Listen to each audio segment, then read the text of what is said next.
house with Owens Corning Pink Foamular Insulation Panels. Foamular insulation panels are moisture resistant and rugged enough to be used anywhere, even underground. Plus, they're available in many different sizes and thicknesses to fit any project. Pick up your Pink Foamular Insulation Panels today and check out our weekly flyer on Menards.com for more great deals. Save big money at Menards. WXOS HD1 East St. Louis. 101 ESPN is driven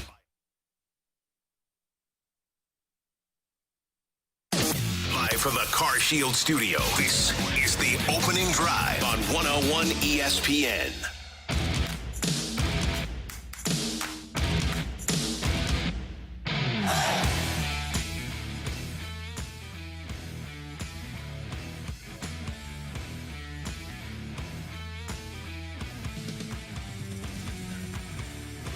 Good morning, everyone, and welcome to the opening drive on 101 ESPN in St. Louis, where it is 7 o'clock on a Friday morning. Time check brought to you by Clarkson Jewelers, an officially licensed Rolex jeweler. Brooke Grimsley is here. Danny Mack is here. I'm Randy Carricker, and you might not see him right now on our Air Alliance team studio cam because he just stepped out of the studios to get his headphones. But okay. Matthew Rocchio is here as well. He's in the building. How are we doing, kids? Good morning. I'm doing great this morning. Who's excited about baseball?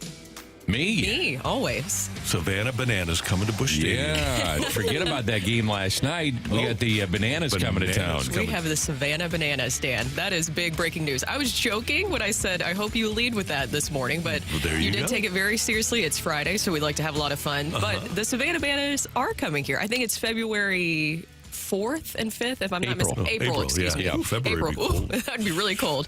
That's exciting to have them come here. That'll be fun. That'll be good. So there's no bunting. That's an ejection. There are no walks. An out is recorded if a fan catches a foul ball. Cool. Batters can steal first base. You have a dancing first base coach. This is like the Harlem if you don't know, it's like the Harlem Globetrotters of baseball coming to town. They're selling out NFL stadiums. Okay, tell me this. Should Stubby Clap dance? Yes. Absolutely. I think that'd help. I think that moonwalk. You're in the entertainment business at the end of the day. Well, Bill DeWitt III did say that they're working on the in-game experience over at Busch Stadium. So I think that we're coming up with some great ideas, and the Savannah Bananas can really help us with that. I've seen them on TikTok. They do a lot of dancing. Yes, they do. They're good, too. They're really good. Very well choreographed. It's like... You know, I went to Parkway North. It's like the Vikettes. You know, they're a really well choreographed group of people. I'm serious about this question. I wonder what Mr. DeWitt, Bill DeWitt Jr., thinks of like some of the gimmicks that happen in baseball because his dad was around Bill Veeck. Yep. I mean, you had the Eddie Goodell situation. You had elephants coming to the ballpark. You had any kind of thing that you could do. Circus coming to town to bring people to the ballpark and sell tickets. I mean, he probably looks at this and says it's fun. Yeah, I would think so. I would hope so. That's one of the things I think that the people in sports often fail to recognize is that they are, at the end of the day, in the entertainment business. And you have to do things to entertain the fans. You can't be sitting there having your best base stealer only try 16 stolen bases. But that's an aside. Okay, who would be a former Cardinal that, because they're going to get like Ryan Howard was with the Phillies for all those years, a St. Louis native, and then came out and they didn't know it was Ryan Howard and then took it at a bat for the Bananas. So there's going to be a former Cardinal that's involved in this. Maybe a guy that used to do backflips. I think Ricky and Keel was a part of this at some point. Did a couple of stops with them. But yeah, if you had Ozzy go out and do some backflips, that'd be kind of cool. Or do behind the back stuff at second base, which he still does on a regular basis. He does. Yeah, he did say the last time I talked to him, we had that Legends Charity Classic, that it has been a while since he's done an actual backflip. But you can bring it out of retirement. He still looks like he plays short, though. I know. It's unbelievable. He could. Okay, Pete Alonso. Okay, you got scoreboard, buddy. Pete Alonso can put people in the hospital. He can hurt people. We know that. He hurt Brewers Nation last night. How about that game? Into the ninth inning, the Mets are being shut out, and their three best players are coming to the plate. You've got Lindor, you've got Nimmo, you've got Pete Alonso. First two reach, and then Alonso, bing, bang, boom. Off of Devin Williams, by the way, the St. Louis, and the New York Mets advanced to the divisional series by eliminating the Brewers last night, 4-3, 4-2. It was a great game, and the at-bats at the end of the game, as you mentioned, it was a 3-2 pitch to Lindor that he lays off of. I thought it could have gone either way. I thought they could have punched him out, or it was a check swing. He gets the walk. Nimmo, a 2-strike hit. That was the other part of this.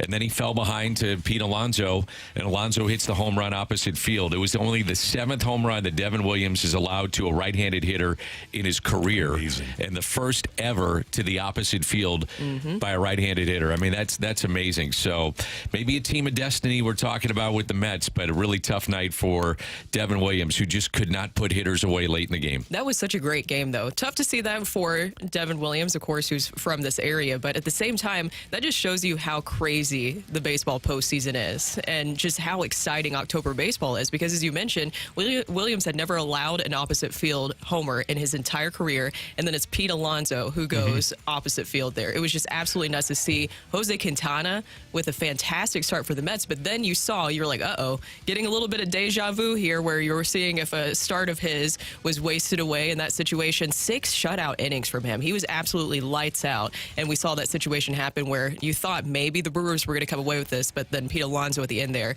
it was just absolutely nuts. Think about this, too. In June, might have even been early July, we were talking about, nationally, people were talking about Pete Alonso getting traded and the Mets selling because he's going to be a free agent. In early August, I went back and looked. Fangraphs had them at a 13% chance to make it to the postseason. And Fangraphs is usually pretty much on. I mean, they're very good at these projections, and it was something like 13% for them to make it to the playoffs. And Pete Alonso hits one of the most historic home runs in franchise history, and another season of heartache for Milwaukee, and it's a good team. They'll be back again next year. No reason to think that they won't because of Chirio and Adames and some of the really good players that they have. Yelich will be healthy again, so no reason to think they're not going to go anywhere. But, man, that is heartache if you're waking up this morning and you're a Milwaukee Brewers fan. Here's Bob Uecker, their veteran and senior broadcaster, at the end of last night's broadcast. Well, New York, down, they did it. And the crew will have it end here tonight. Really a crushing end to what was a fabulous season for the Milwaukee Brewers. I'm telling you, that one had some sting on it. Bob Uecker on the Brewers radio network last night. He is beloved, obviously, by the fan base, but you know who really loves him? The players. The players absolutely love Bob Uecker, and I've been around it a bunch. He would go down and work out and swim before games and then hang out and just talk to the players, and they feel like he's part of the team, which is so cool, and how they treat him and the respect that he has, and they're still looking for that elusive championship. So, and he's been there from day one, basically, so that's a tough loss. And now you have the Mets and Phillies that will be facing off against each other. Can you talk about two crazier fan bases, especially the Phillies? Well, and the Padres and Dodgers, too. Yeah. You have two unbelievable rivalry series in the National League. I think the National League is the best. Yeah, I do, too. With what remains, and I can't wait to watch it. Now, Jack Flaherty, if you're curious, has been pushed back to Game 2.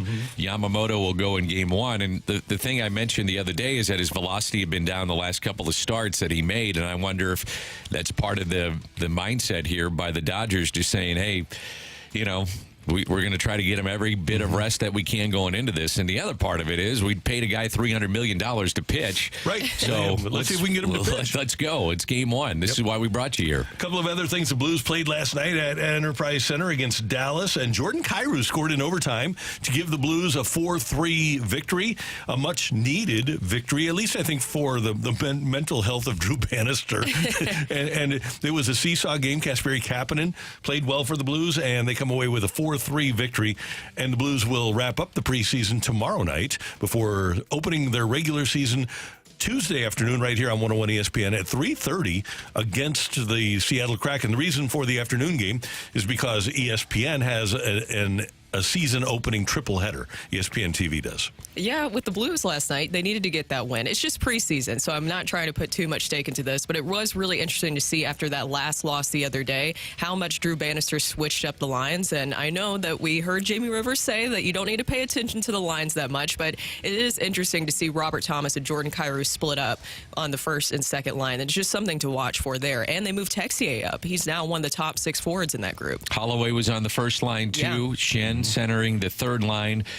Fox had dropped from the third to the fourth line. Kapanen, as you mentioned, Randy, had a good game. He played third line where Saad could play after paternity leave. So they did change things up. And I know we say, well, it's just preseason. It's not for certain guys that are trying to make the team. I mean, if you're Drew Bannister and you're the coaching staff, you got to see something out of these players. Mm-hmm. This is do or die time. Especially now, because if you're trying to make the team, you should be exhibiting 100% effort all the time. There are going to be times during the course of an 82-game schedule where players, nobody can give 100% all the time. You just can't. But when you're trying to make the team and you really haven't played a regular season game yet, you should be exhibiting 100% effort all the time. Especially for the guys on the bubble, too. Right. Yeah. Coach has to see that. Yeah, Army was wanting that competition going into it. Mm-hmm. I just think that if you're fighting for your life to be in the NHL, this is your chance. I mean, if they're moving lines and giving you a chance, I mean, they want to see what you can do and they're moving you up, then this is it. Yep. Back in the day, I might have been working for Costello at the time. Anyway, the Blues, their tagline for the season was, "We're up for every game." I thought that was very impressive of the players. So we also have Jay Delsing coming up. Last night. Jed Stugart, Joey Vitale. How about nice. How about Kirk Cousins last night? Robert Thomas. Yeah, Cousins, 42 of 58. He had 509 yards passing, 4 touchdowns. Falcons come back and beat the Buccaneers 36-30.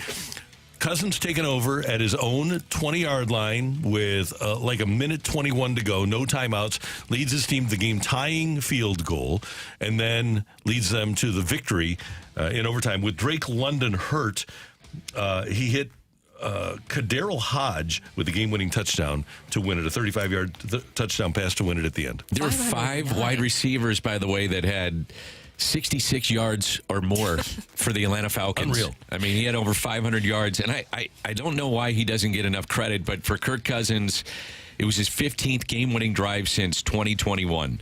And all 3 wins have included a game-winning drive or a game-tying score in the final minute by Atlanta. And that's Kirk Cousins. 509 yards. That broke a franchise record going into it. We talked about passing being down in the NFL. Well, if you watched this game last night, it surely didn't seem like that, especially for Kirk Cousins and what he was able to do.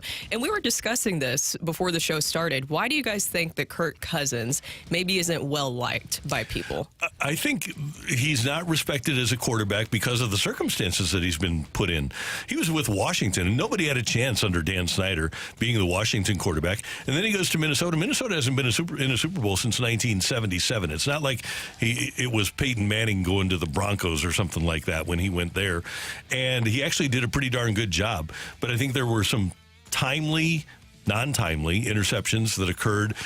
And one moment in a game that has 120 plays falls on the shoulders of the quarterback a lot of times, and I think that's why he's perceived differently than what the reality is. Are you guys watching the field goals and what's happening right now in the NFL? This is amazing. 61 field goals already of 50 yards or longer. Yeah. So you're never out of a drive. No. It just feels like you get across midfield, you're going to have a chance to score. And Koo missed a couple last night. He's a good kicker, and missed a couple that could have won the game in regulation for the Falcons. And then the Buccaneers also had an opportunity to win it in regulation, and Baker Mayfield had this is another situation.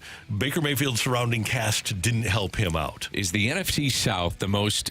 So we're 4 weeks in, starting week 5, I guess we are right now, right? Isn't that week 5 now? Week 5 is the NFC South now the most entertaining division in baseball or in football? I would say so, yeah, because the Saints are fun. Exactly. Falcons are fun. Tampa Bay is good. Yeah, the Panthers aren't fun, but still 3 out of 4. Not too bad. That's pretty good, considering when you look at the other divisions. Yep. We're off and running here on 101 ESPN. Coming up, an interesting game for Lindenwood this weekend, and Mizzou is an underdog.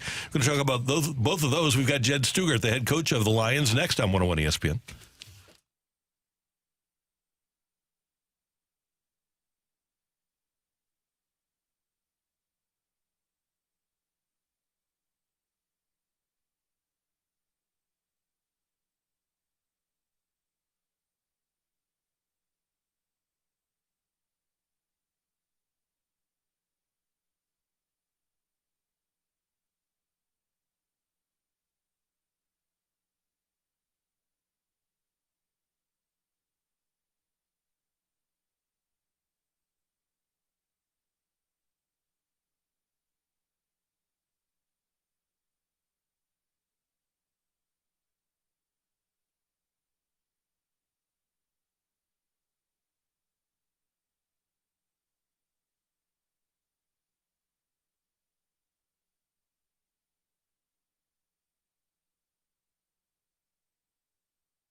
see it last week. The Lindenwood Lions went to Eastern Illinois in Charleston. They were down 17-0 at halftime and rallied for a dramatic 28-25 victory. Great performance by Lindenwood wide receiver Jeff Caldwell, who, just lit it up last week. The head coach of the Lions, Jed Stugart, joins us right now here on 101 ESPN as the Lions get ready to take on Tennessee State, Eddie George's team, tomorrow at Harlan-Hunter Stadium. Coach, good morning. How you doing? Doing great. Good morning. Good to talk to y'all. Well, before we talk about what's going on with Tennessee State, we texted last week. Your team was really dealing with adversity. How big was that victory to overcome the deficit on the road like you did? Well, just really proud of them. I mean, it's kind of a tale of two halves, obviously, and sometimes that's a tough trip. It's a tough place to play, and everybody has to do it. So we're not special. It's no excuse, but you got to overcome a bus ride up there on game day and those types of things, because it's kind of right in between. And I just feel like in the first quarter we just were flat. Didn't seem like we were. We've had a few little moving parts, and like you said, a little bit of that going on, but kids are overcoming it. And then come out in the second half. We actually had a really great drive at the end of the first half that we drove the ball all the way down the field and got to the 1 yard line. They don't count a touchdown because our Cortez, our running back, they said his helmet came off before the ball crossed the end zone. So on the 4th and 1, they didn't give us the touchdown. And so you kind of feel like you lost a little bit of, wind in your sails after that drive. But then we came out in the second half, and it was, the energy was there. The guys just really had it, played great complementary team ball and put together a nice win. Good morning, Coach. As Randy mentioned this morning, you guys will be facing TSU, and Eddie George will be on the other side there. And he had some great things to say about Jeff Caldwell, and he said that he can play in the NFL. What does that mean to you guys that he says that about your player? Well, it's neat that Jeff is recognized that way. I mean, we've kind of felt like, the last couple of years, really, Jeff, it's good to hear other people feeling that way, too. I think, we kind of feel the same way and have felt that for a while. And Jeff kind of has that type of playmaking ability. The other thing he has is a real heavy dose of humility. I mean, he's just kind of a kid that probably doesn't take himself that serious and may not even, act. I mean, he just doesn't act that way. But he loves playing college football. He loves playing for the Lions. And, it's one of those things that, it's fun to get to know him because he's really, like I said, he's just a really humble kid, very shy. But he doesn't look like it when he's out on the field, and he brings a whole different dimension to our offense for sure. Coach, what's a practice week like right now in this point in the season when you got guys that are banged up? I mean, can you go live? Do you do much hitting? What's a practice week like? Yeah, Wednesday is kind of more of our heavy, full padded, more physical day. You kind of Tuesday we actually this time of the year, we're not. You're not banging as much as maybe you did obviously in fall camp because you have to, but you got to have that balance. Tuesday we're a little bit more speed. We want to try to get our guys moving at the game speed and things like that they're going to play on Saturday. And I mean we've got all these. It's hard for me to do the quick calculations in my head, so we actually use a GPS system. So it's so we're kind of tracking how fast they're moving on Tuesdays. Wednesday we put the pads on. We're a little bit more physical because that's kind of when you want to get the physicality up a little bit other than tackling full to the ground.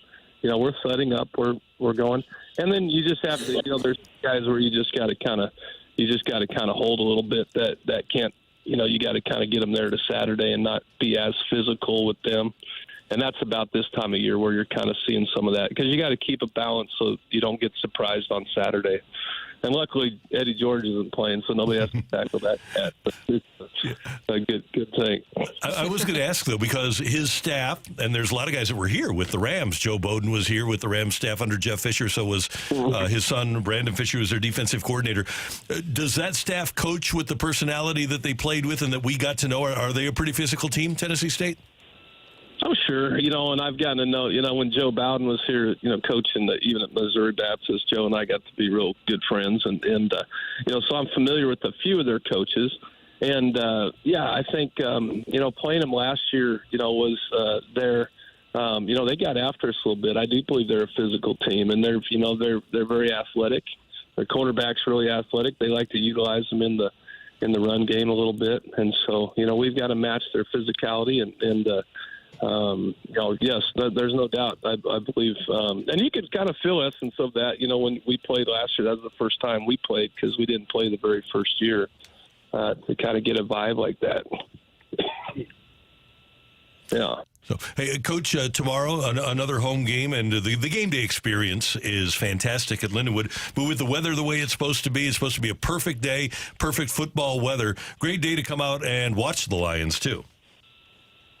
Absolutely, 1 o'clock. There's still some tickets available, and like I said, it's kind of fun to.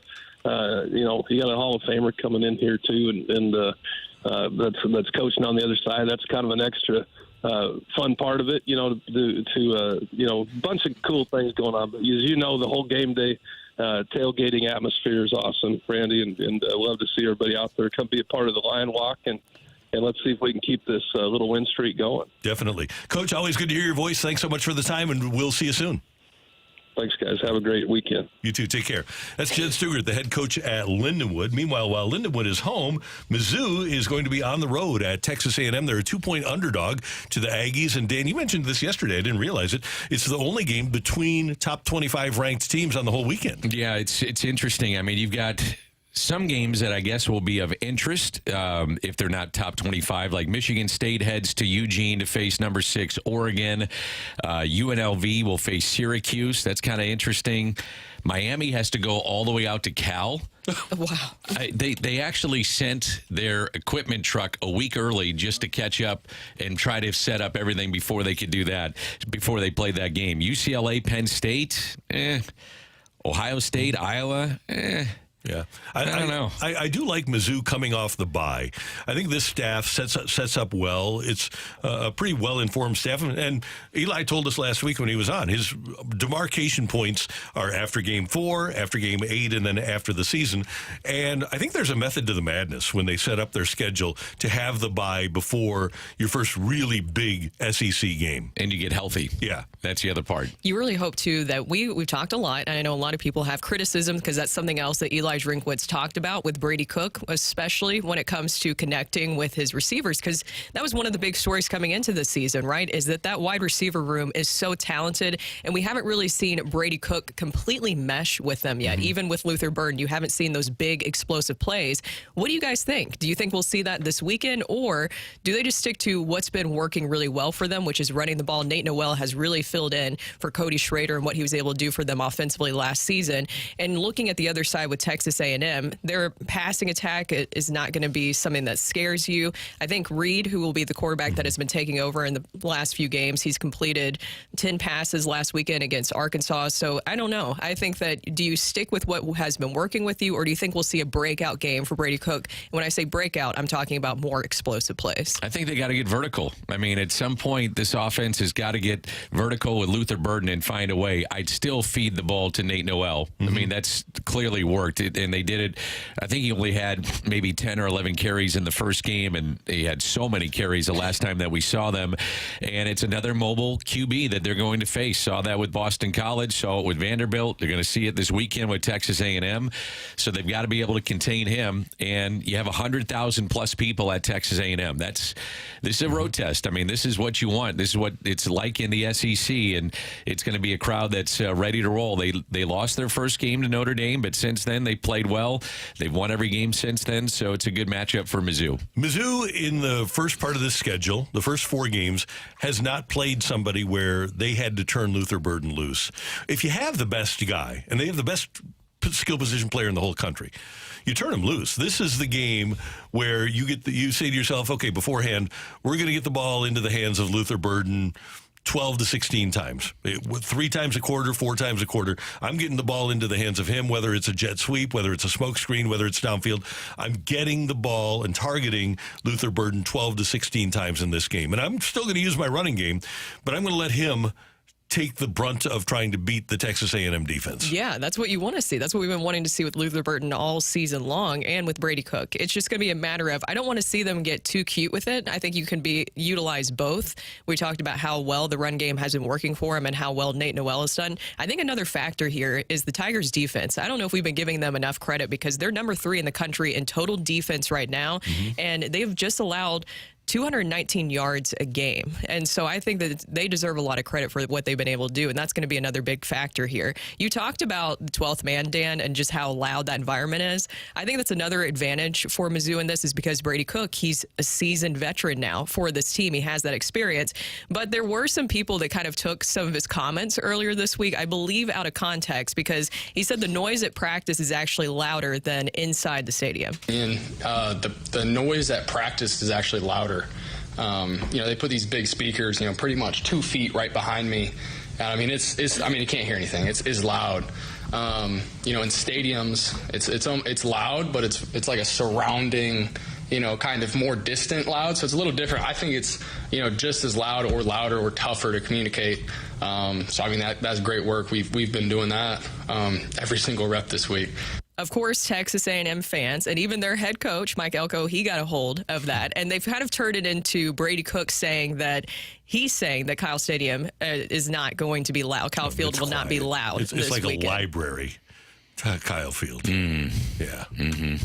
So they turned that into motivation. They have to add an extra person because they aren't 12th loud. man is what you're saying. There you go.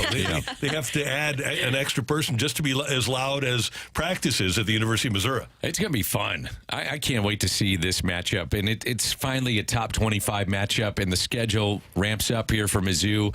It is going to be loud. It's going to be crazy, and it'll be fun to see how they handle it. But to your point, Brooke, he's a veteran. He's been through these situations, and let's see if they can't hook up with old Luther Burden and make something happen down there. MIZ-ZOU, they are the ESPN game tomorrow morning at 11 o'clock, so you can check out the 4-0 Tigers. Is there any other games that you guys like that are on this? There is not a lot of good games this weekend. Well, where it just means more, I do like Georgia and Auburn because I think that's probably where Hugh Freeze will have his team geared. Now, Georgia lost last week. They were thumped in the first half by Alabama, came back, put a lot into it. By 27. That's amazing. Georgia is. I would take Auburn and the points in that baby. And think of all the emotion expended by Georgia in the week leading up to the Alabama game, and then playing that game in the way they had to in the second half. I'm intrigued by Georgia and Auburn. It's the SEC. It's just going to be better. Why, Brooke? Because it means more, Randy. There we go. Tennessee for Brooke at Arkansas. Tennessee by 13.5. That's kind of interesting. Michigan at Washington.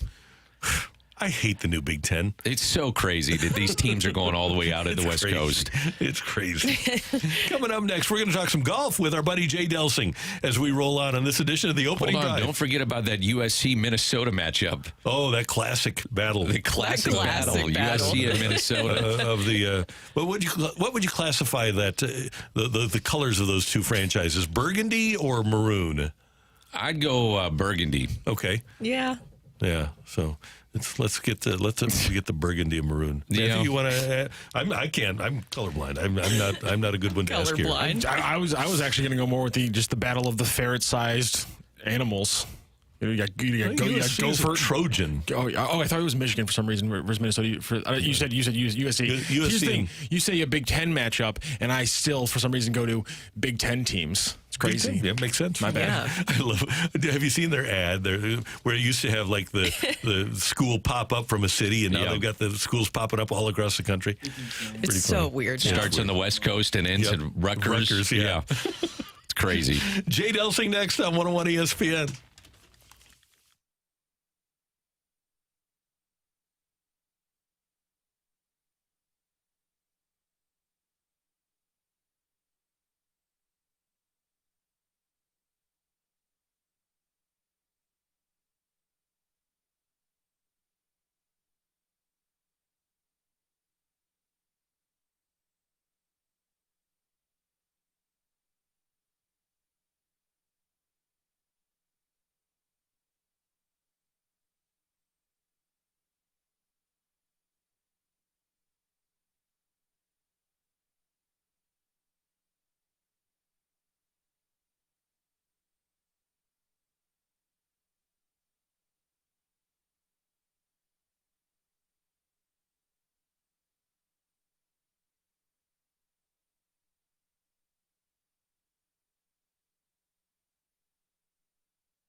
This is Rocky with your Sports Center update, driven by Johnny Londoff Chevrolet and Johnny Londoff Autoplex. The Blues get a win last night in overtime in their preseason game, 4-3 over the Dallas Stars. Robert Thomas, who will join the show later on today at 9:15, got 2 assists. Broberg picked up a goal and assist, and Kasperi Kapanen had a big game with a goal and an assist as well. In Major League Baseball, the Mets finished off the Brewers with a 4-2 victory to win that wild card series 2-1. And in the NFL, starting Week 5, the Falcons came back against the Buccaneers and won their game in overtime 36-30. In action this weekend, number 9 Missouri takes on number 25 Texas A&M 11 a.m. on Saturday, and St. Louis City SC faces off against Houston at 7:30 at City Park. That is your Sports Center update, driven by Johnny Londoff Chevrolet and Johnny Londoff Autoplex. See them at londoff.com. Chevy, together we drive.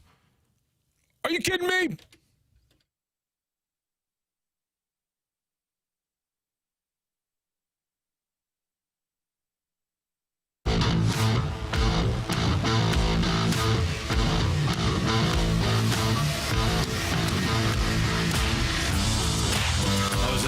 This weekend, a golf tournament, and mentioned to somebody that my favorite date of the year is October 1st, with all the sports going on, baseball playoffs, football is well underway. We're into the heart of the schedule. We've got hockey, training camp, and the hockey season starts next week. NBA is right around the corner, and the best time of year to play golf in the St. Louis metro area is right now. So if you get the opportunity to get out today or this weekend, take advantage of it. Jay Delsing joins us now here on the opening drive, and I'm sure that Jay would agree with us. Good morning, sir. How you doing? I'm doing great, and yes, I would. It's our 20 minutes of good weather when we live here in St. Louis. Exactly. This is what we got right now. It's perfect. Jay, I want to review on what took place with the President's Cup. The Americans win. Just your overall thoughts on what took place with the President's Cup. Oh gosh, Danny, it's I can't wait. You know, we've got the President's Cup here at Belle Reef in 2030, so I really can't wait for that. But I guess the biggest story for me is Tom Kim. You know, 2 years ago. So for folks that don't know, the President's Cup is held on the other years opposite the Ryder Cup. So every year we actually have this team competition. The Ryder Cup has been around a hell of a lot longer, obviously. But Tom Kim last year really kind of put himself on the map. He played very, I will call it spirited golf. He was really working the crowd and really, he's a really great young player. This year, I don't know, man, there was just some really janky things that he was a part of. At one point in time in the very first match against Scotty Scheffler, he kind of said, you know, I don't know, he just got under Scotty Scheffler's skin and kind of poked the bear a little bit, and Scheffler followed up right after that with a 15-foot putt and, you know, kind of tossed it back to him. And then on one of the holes, guys, that the international team left the green while the Americans were still putting, and in golf, it's just a real no-no. It's just a real. It's in terms of sportsmanship and things like that. It's just something you don't do. And so I think the thing got kind of weird.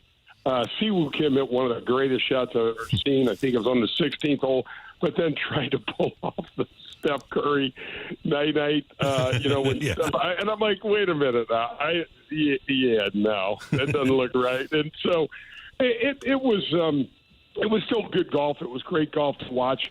The Canadian crowds were odd. You know, they were kind of raucous a little bit, and then they just kind of weren't heard from. So it was kind of weird. I played Royal Montreal. Montreal is one of the coolest cities I've ever been to, and I love the Canadians in general and their golf fans. So overall, I think it was good for golf, Danny, but I don't know. It's just, you know, that Mike Weir ran out the same 4 guys on Saturday afternoon. So he had 8 of his players on the golf course for probably 12 hours. And when they got to the individual matches on Sunday, which are crucial for the team to win, that their team was just out of gas. Jay, interesting yesterday in Scotland at Carnoustie, the Alfred Dunhill Links Championship Pro-Am, and you've got PGA Tour Commissioner Jay Monahan playing in the Pro-Am with Yasir Al-Rumayyan of the PIF. Should we take anything out of this? Do you think that we had some negotiations going on the golf course like has happened in the past before? Randy, I saw that pairing, and I'm like, you know what? I have no idea what's going on anymore because our commissioner met with Yasser and some of their team on the anniversary of September 11th in order to try to strike out a deal in New York City. And I was like, man alive, man, can you not read the room? I mean, it was just a terrible look. And so now they're playing together. I don't know, maybe we're closer to a deal than I know. But from what everybody tells me, that we're just kind of running in place.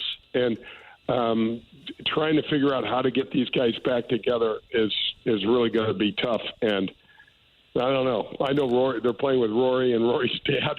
I really don't know what to make of it. I have no. It's the strangest pairing I've seen in a while. That's right. And did you see where Yasser had a cowboy hat on? I'm like, wow. Yeah, right. Hey, they got horses. They got horses over in Saudi Arabia. I don't think so. I don't think so.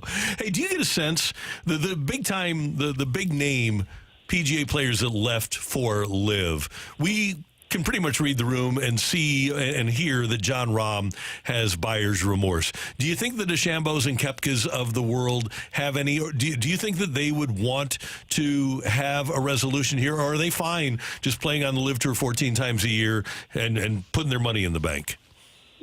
Boy, I got to tell you, I really believe they have buyer's remorse. I really do. I mean, maybe that's just me being the ultimate homer and wanting to believe that, but we know that Jon Rahm was surprised that he had so much vitriol passed his way when he wound up taking the deal. And I was surprised that he was surprised. I mean, all the things he said, and then he walked it all back, and it was just a head-scratcher. What I see, Randy, is outside of DeChambeau and outside of Rahm and outside of Koepka, everybody else's game looks like it's I haven't heard from Cameron Smith, and this guy was on the verge of the Hall of Fame after winning the Players' Championship and the British Open before he left. I haven't heard from him at all. Patrick Reed has gone into I don't know where he's gone, and it was always fun to watch Patrick because he would break some sort of rule and then deny it. You know, it was always kind of fun to see what the heck he was going to do.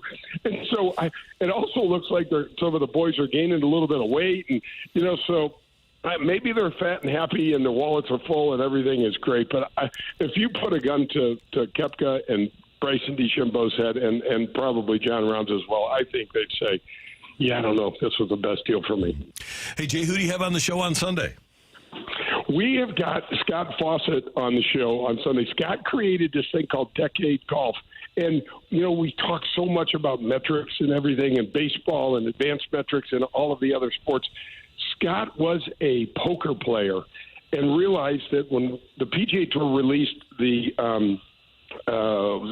not the stroke save, but the whatever I'm having a senior moment right now, but whatever our system is, we started compiling every shot that every player hit back in 2013, and he realized that, oh my gosh, all I need to, we can figure out an advanced metric system for golf. So it took him about a year and a half, and he figured it out. And it's really, really interesting. But there's something in there called the Tiger 5, Randy, that Danny Mac knows about. I won't take any more of your time, but it's super, super cool. And it's an easy way to play better golf. And if Tiger did it, and it sounds really, really simple, but Tiger did it, and worked pretty well. We'll be tuned in on Sunday, 8 to 10, Golf with Jay Delsing and Danny Mac. Jay, always good to hear your voice. Have a great weekend. Thanks so much for the time. Yeah, I love you guys. Take care. Take care. That's our buddy Jay Delsing with us on 101 ESPN. The Tiger 5, do you guys know what the Tiger 5 is? The 5 things. Basically, 5 things that he lives by on a golf course. Don't 3-putt, which is one thing. Don't 3-putt. Don't double bogey.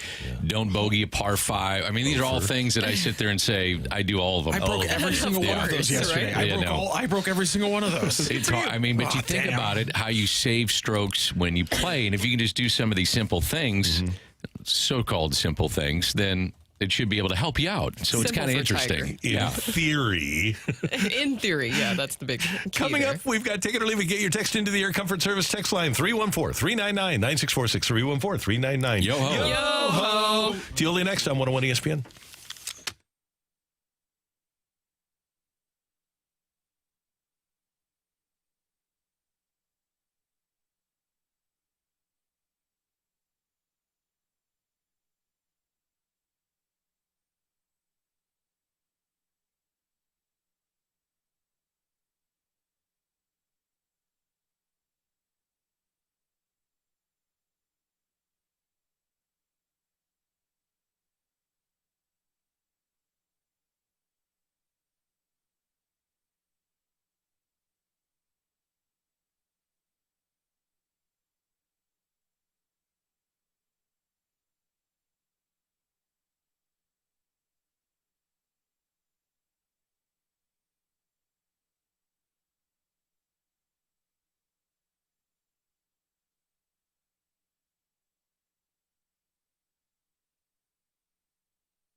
something. We put it out there. If you like it, you can take it. If you don't, send it right back. Get your text into 314-399-9646 and give us your take it or leave it. Brought to you by Gloria Lou Realty. Visit GloriaHasTheBuyers.com and start packing. That's my final offer. Take it or leave it.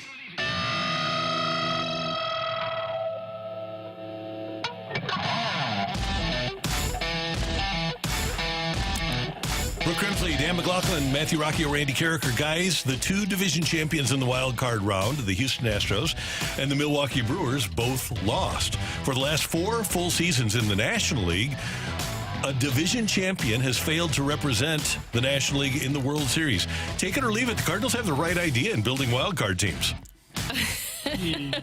Randy, is that what they're trying to do? Yeah. Is that what they're building towards? It seems like it. It's not a bad thing. I'll take it. It is very random. What's going to be interesting is seeing these teams that bounce back that have had all this time off. Mm-hmm. That's another part of it. I think this, and that was good. That was originally going to be my schedule, that after this series, we will have determined that the time off for the division champions is a bad thing rather than a good thing. Phillies played an inter-squad game the other day in front of an empty ballpark, and they picked their teams and tried to make it competitive, but you can't replicate what you get in a postseason game and trying to...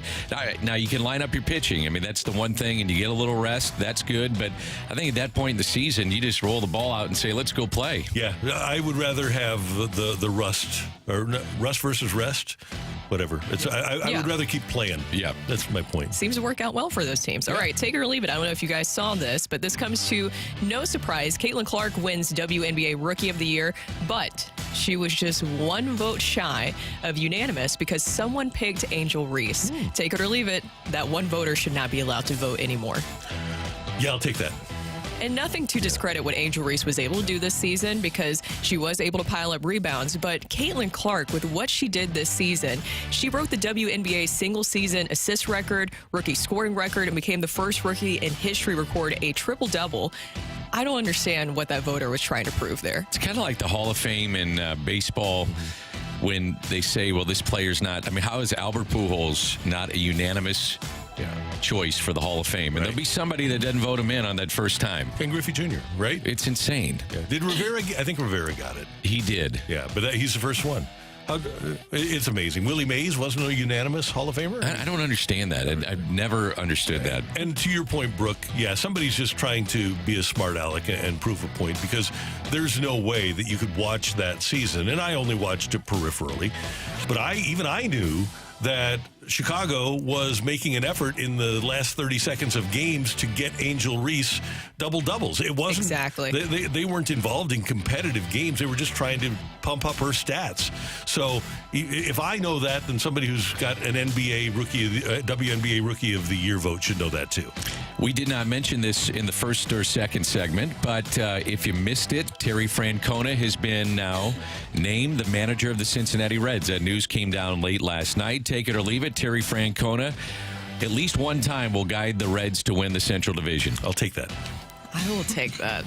Yep. What a hire that was late last night when that came out, that news. Were you guys surprised? Stunned. Yeah, I was surprised. So, because of his health situation. Yes. I heard from somebody who would know very well that after Tony La Russa retired...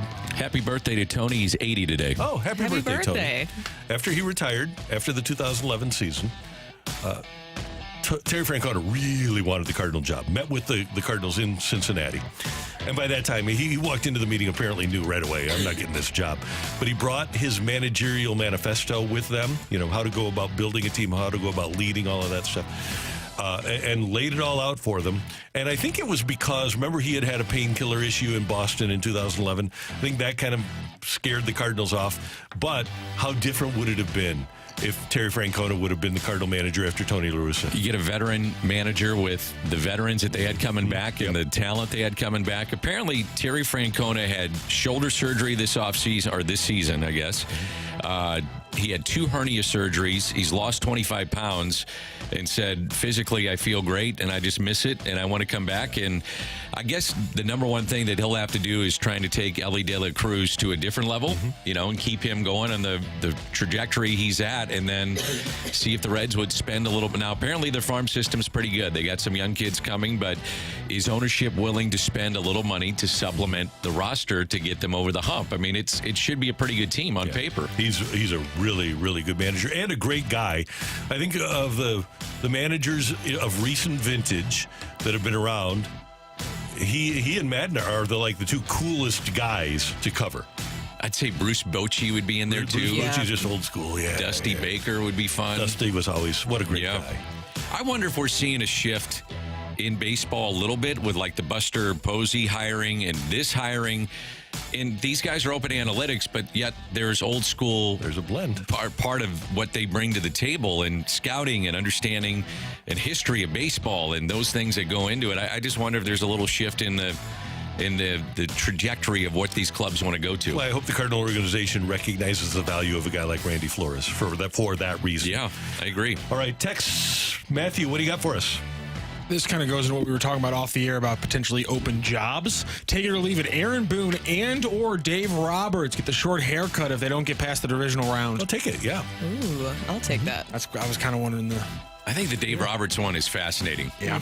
I mean, you win and you win and you win, but if you don't get to the World Series with 700 to Ohtani, 300 to Yamamoto, you're paying Freddie Freeman, you're paying Mookie Betts, and you don't win, but at some point, do you cut the cord there? Can't control the health of his pitching staff. I agree. Well, I mean, I totally understand. He's a great manager. That's the thing. I mean, at some point, though, you got to say, do we change things up just for a different voice? But here's another part of that. If you are Andrew Friedman and the front office there, he said a couple of years ago, and I don't know how this was taken in the Dodgers front office, but there was a decision to be made about who the starting pitcher was going to be for game one of a playoff series. And Robert said, I don't make those decisions. So if he's not making the decisions, then why do you blame him? Would Skip Schumacher be on the radar of the Dodgers? Has to be. Yes. Has to be played there. Yes. From that area. Right. They get him, and I wonder how different he would be, though. Just a fresh voice, obviously. I wonder how different he would be than Dave Roberts. I also wonder if it depends on how you go out. So if you're the Dodgers and you lose and you get swept, yeah, that's different than getting to the NLCS and going 7 games. You know what I mean? There's just a different feel to how you lose, if indeed you lose. Here's one other question.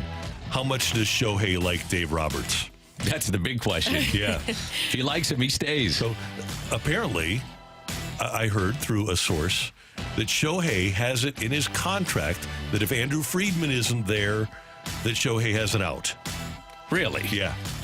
No way. Yep. Yeah. I remember there being talks about that there's something very different in his contract in regards to that. That makes a lot of sense. So that's juice within an organization. Talking about the inmates running the asylum here. Totally. Yeah, right. Wow. I'm so interested to see where Skip Schumacher goes. Because now with that Reds job, I know there was a lot of rumors about that he would possibly land there. And we were talking about this earlier, looking around. Okay, what jobs will be able and open and available for him? A few years ago, the Mets, the Cubs have done this twice. Craig Counsell last year for David Ross, but they also did it with Rick Renteria when they plugged in Madden. There might be teams out there that say, you know what, Skip Schumacher's better than what we got. We're going to make a move. Pull a Cubs like last year? Like both times the Cubs have done it. Yeah. How dysfunctional are the Marlins? They just fired 70 employees. Yeah, they're a mess. 70. I know we call it inmates running the asylum, but what other billion-dollar company in America does the highest paid employees take orders from a guy who makes 1/10 of their salary? See, that's the problem in sports. Yeah. I'm just saying, it's crazy at the same time, but that's the thing about sports is we take things that are normally, it's like any other business. The guy making 10x what you make, being the boss of you, seems like a pretty normal situation. And then in sports, we're like, no. You make all the money, but you sit there and you listen to what we say. Well, and here's the thing. And I'm okay with it, but it's different. If you're Friedman, the first time that is broached by the agent or Ohtani, you say, oh, yeah, we'll put that in there. Yeah. That sounds great. Great idea. Isn't that what made Tony so great, too? I mean, outside of strategically being just an amazing manager, but being able to get the most out of veterans that are making 20 times what he's making. I couldn't agree more. And I talked to Tony and Joe Torre about this. I think it's the hardest thing in sports, and DV too. The hardest thing in sports is to get highly paid players to play hard for an extended period of time. And to do what you want. Yeah, right. You know, to actually adhere to what you're trying to teach or implement with your game plan, whatever. Yep. And you couldn't have more disparate personalities than Torre and Tony, but they both were able to do it. Yep.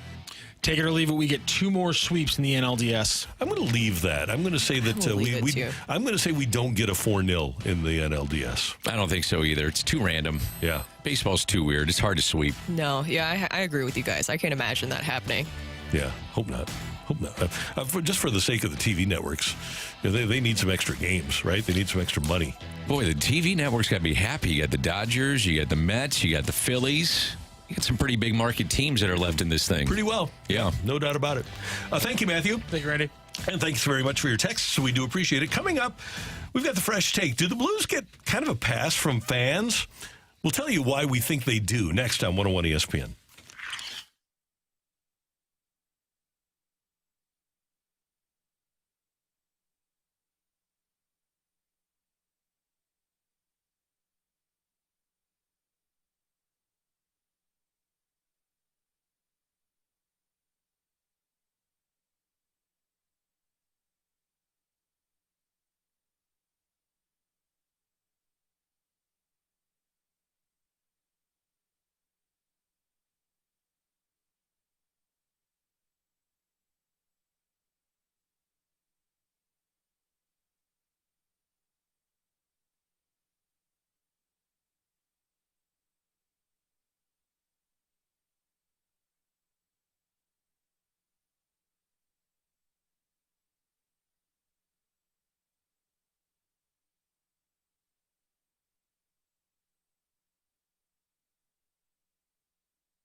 Since the DeWitt ownership took over the Cardinals, they've been in the top dozen in terms of MLB payroll. And in general, if you trust the Forbes team evaluations and the revenue estimates that Forbes provides, the Cardinals have been pretty close to, from a percentage standpoint, the top teams in baseball in terms of what they give in payroll to their players in relation to what they make in revenue.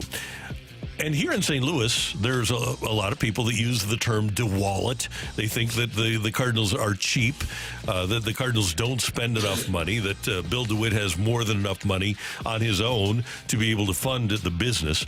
Yet the Blues are consistently they're built up by their fan base. They're complimented by their fan base because they spend to the cap.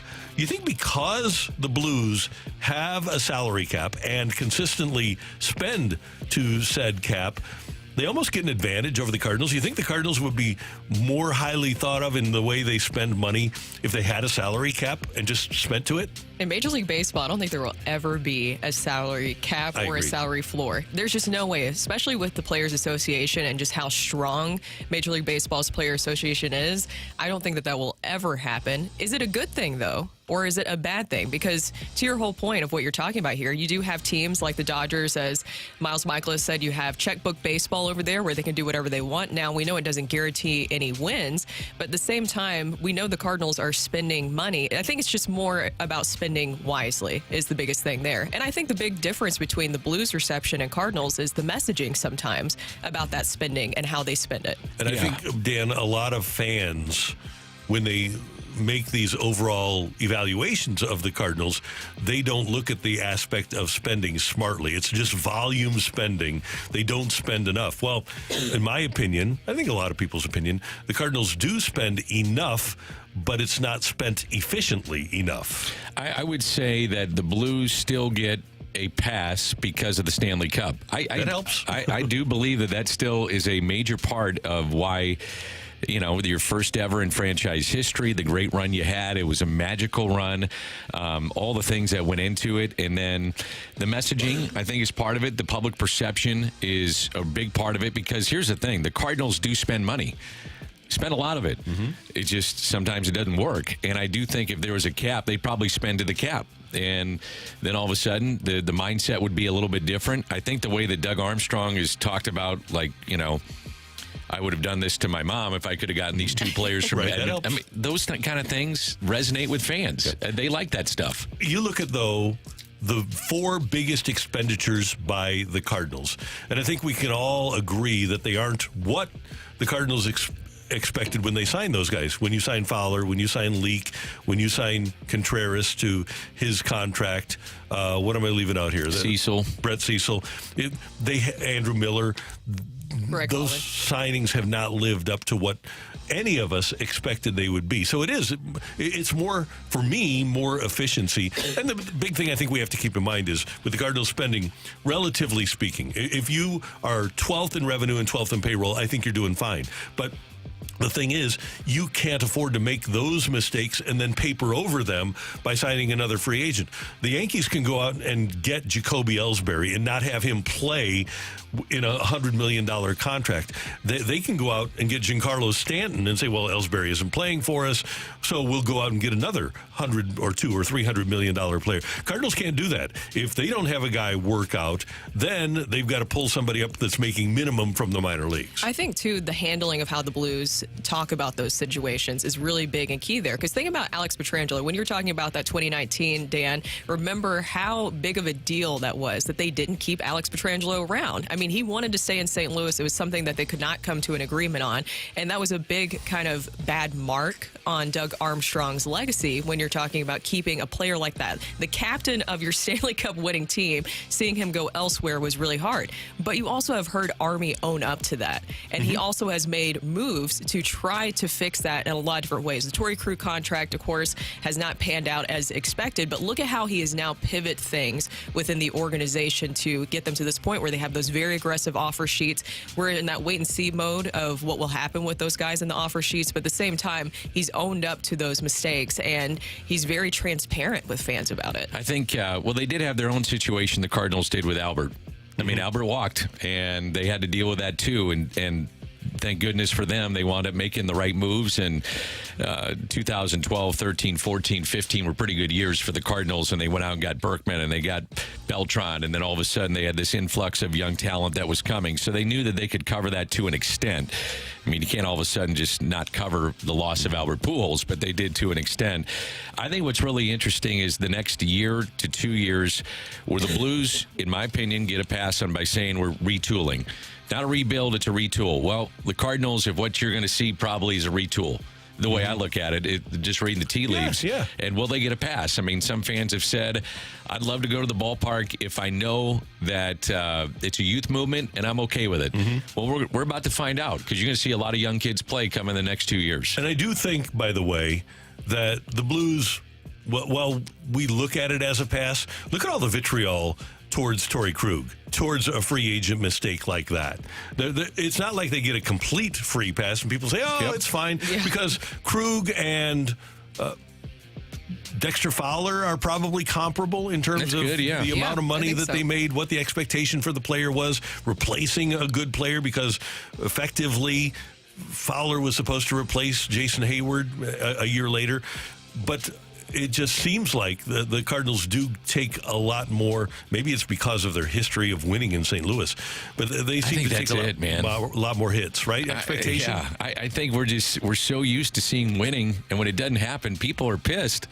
I mean, I think it's that simple. People get upset when this team doesn't win, and I mentioned this a million times, but if you're a young person out there and you're 25 to 30 years old, you don't know what this is like. What you're experiencing here the last 2 years, where some of us have gone through some bad years, bad seasons, seen it back to back, even more than back to back years. Teams that just weren't very fun or very entertaining, and we've gone through a time now since in my opinion, 1998 is when it all fired up. Yeah. With Big Mac and then winning teams that you're just not used to seeing what's happening right now. Do you feel like the two organizations are almost mirroring each other right now when we're talking about how they're transitioning? Because getting back to that Stanley Cup championship team made some moves that got them actually further away from that. For the Cardinals, too, I know it's been a little bit longer that they've won a championship, but still the transition, obviously, that they're going towards hasn't worked out for them. Both of them are kind of going through these youth movements now. And they both got a Pobo or a Poho in waiting. Yeah. It's almost identical, except the hockey team has a president of hockey operations that people like and respect, and he doesn't wear bow ties and stuff. And just because hasn't worn a bow tie in it's a while. unbelievable how people regard John Mozeliak because of what he wears. It's shocking to me that people think that has an effect on his effectiveness as a baseball executive, but they do. We see it all the time on social media. He's referred to as the bow tie, and people, and maybe this is just the way the society is now. People regard Doug Armstrong differently than John Mozeliak, in large part because of the way they talk and the way they dress. I think it's about being relatable, right? So when you're talking about bow ties and different things like that, people like to pick apart things where they feel like it's not relatable to them. And I think Army, and the way that he even sometimes dresses and how he regards fans, that comes off a little bit more relatable because he speaks from an emotional aspect. We were talking about that he would basically screw over his own mother if it meant helping out the team. Those are emotional things that appeal to emotional fans. I loved it when he said that. Did too.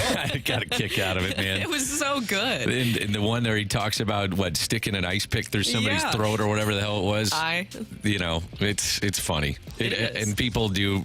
They relate to that. They do. Because fans also feel that way, too. They're bringing their passion to the game. They're spending their money on the game. And so when they have a GM, a Pobo, anything like that, relating to them in that way, they're going to gravitate towards it. And also, Army is very intimidating. So not only does he say that stuff, but you believe that he would back it up, too. Yeah, I don't think there's any doubt. What's going on here? What is going on here? Come on, let's go. Let's make sure this works. Okay, we need to. There we go. There it is. There it is, yeah. I knew it was something. You'd take it through a throat, eye, ear, something like that. But there's no doubt that these two franchises are... Yep. It really is interesting how they kind of mirror each other and where they're at and trying to get back to, the prominence of playing playoff in important games and hockey and baseball, and then to have guys in waiting in those positions. There's a lot of similarities. There really are. Which one do you guys think will get to the playoffs quicker? Blues or Cardinals? Blues.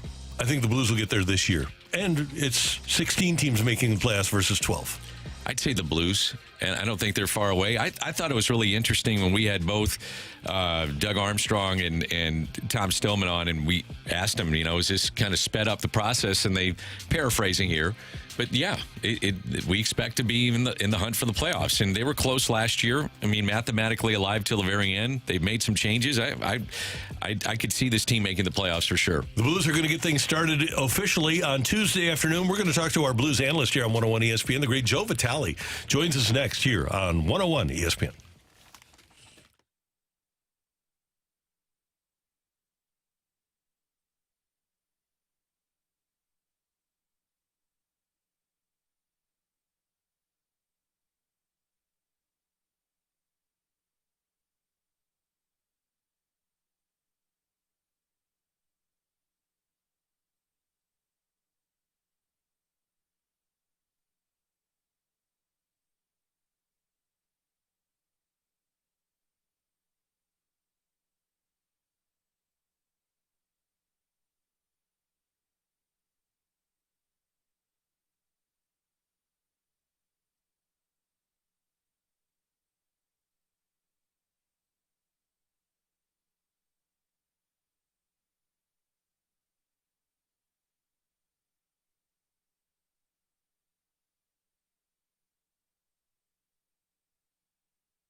It's the best time of the year. Trevor Lawrence, I'm down on him now. Lower than 240.5 passing yards, and Brock Purdy lower than 264.5 passing yards, because that's a big number for Brock Purdy. So lower on Jaden Daniels' rushing yards and lower on Trevor Lawrence and Brock Purdy's passing yards. You can start that entry and then build onto it, because making picks on Underdog is straightforward, and signing up is even easier. Just head over to Underdog, simple to use mobile app, or to UnderdogFantasy.com. Sign up with the promo code ROCC, and Underdog will give you a free pick to use in your first Cash Champions entry, plus up to $1,000 in bonus cash when you deposit. So deposit your cash, and then you're just going to add that free pick you get right to the entry we just built. That's Underdog Fantasy, promo code ROCC to claim your new customer special of a free pick and your deposit offer. Must be 18 plus and present. Say what Underdog Fantasy operates. Terms apply. Consumer play call 100 Gamer. Visit www.ncbgambling.org.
Brooke Grimsley, Dan McLaughlin, Randy Carricker, and the analyst for Blues Hockey here on 101 ESPN, the great Joe Vitale, joins us on the celebrity line. All right, Joe, first question of the day, difficult one. Do you have to be intelligent to be a good chess player? Ooh, do you have to be intelligent to be a good chess player? That's a great question. I don't think so. No, I think you gotta have. It's not intelligence, but you have to find a way out. You know, this is something that I read a book once, and they talked about entrepreneurs and these people that run these Fortune 500 companies. And you know what, Randy? What they said is one thing they all had in common is this ability to just figure it out. The ability to. I mean, you always think that okay, they had a high IQ. Maybe they found a level of persistence, risk takers, all these other qualities. But the one characteristic, this book, I'll get the book for you later, it said that all these people possess was they had this amazing ability just to figure it out. And I think you look at the game of chess, right? The game of chess, it's just breaking it down and figuring it out. This is something we're doing a lot with the youthful athletes, especially the hockey side of things, is having them play chess. What's the relationship between chess and hockey? I always said that hockey players, they have to make decisions so quickly, and they have to be spur of the moment. And these are high-risk decisions, and they don't have any time to even process it. And at some point, just reaction takes over. I always said if NASA ran out of astronauts, they'd call hockey players. Because you have to be able to think on your toes, and there's not a sport that you have to think as quickly and make decisions as fast and rapidly as the sport of hockey. Now, how does that relate to the art of chess? Chess is the same thing. You're looking at a decision, right? But any chess player will tell you that you're not necessarily looking at that next move. You're looking at how is this move going to affect the entire board and set up 3, 4, 5 moves from now. This is what separates the elite athletes from the good athletes. Okay. You know, you look at a player like Sidney Crosby. Let's compare him to, let's say, a Zachary Bolduc. The biggest difference, Bolduc is faster than Crosby. He shoots harder than Crosby. He's probably more accurate than Crosby. But the one thing that Sid does over Zachary Bolduc right now is it's his decision-making. Not only his decision-making in the moment, how is this decision going to impact 3, 4, 5 moves down the way? And that's what chess is all about. And you think of a player like Ryan Suter. How in this guy, he's almost played 20 years in the league, 1,500 games. How is he still doing what he's doing? Because Ryan Suter sees the puck, sees that next play, but he also sees 3 plays in advance of what's going to happen. So anticipation is so good.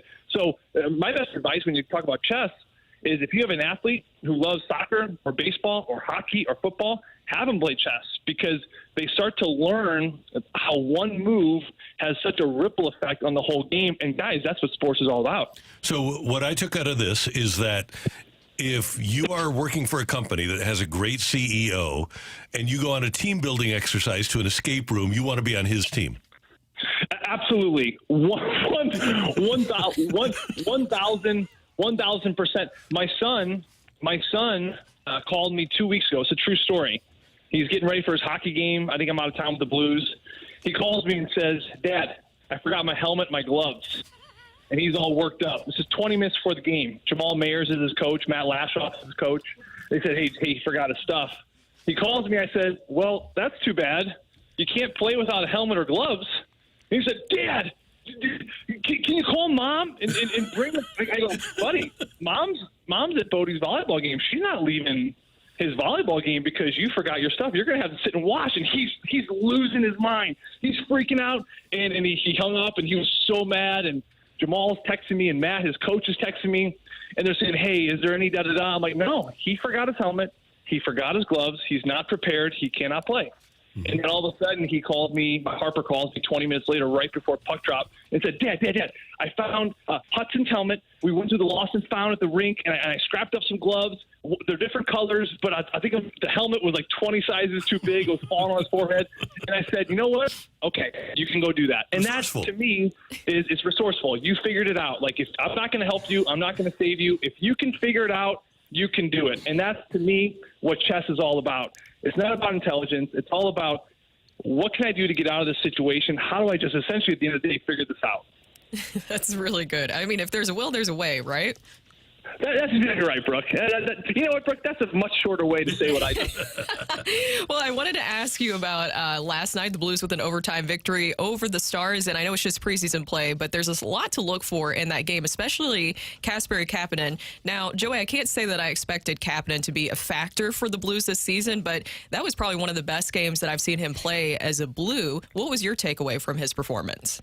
Kasperi Kapanen, I said this about a week and a half ago. I think I was on the BK and Ferrario show, and I said, Kasperi Kapanen's an interesting fellow. He's always been interesting to me.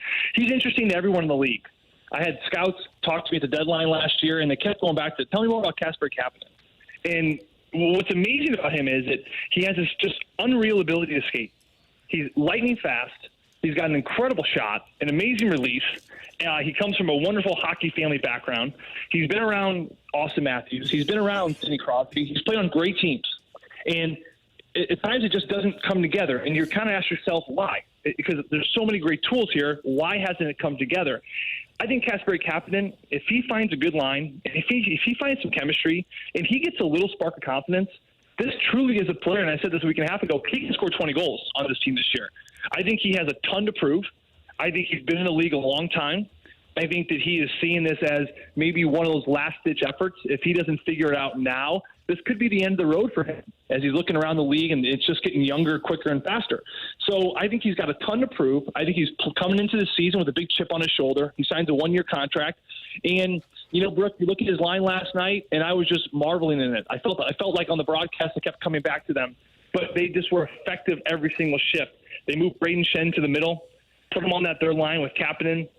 And you look at Matthew Joseph, again, another player with a lot to prove. His first year here in St. Louis, they both bring an element of speed, and they both bring an element of just keeping things very simple. So for Kapanen, what did I see? I saw a player that used his line mates.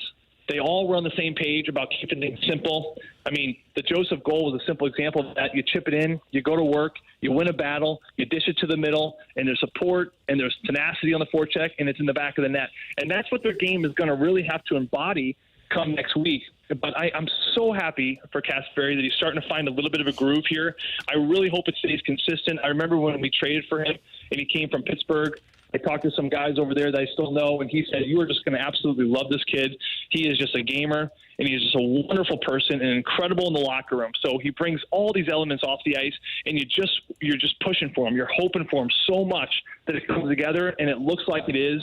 And it's a really great thing, because if the Blues can get this third line figured out coming into next week, man, all of a sudden you take a lot of pressure off those top six, and then this team can really take off.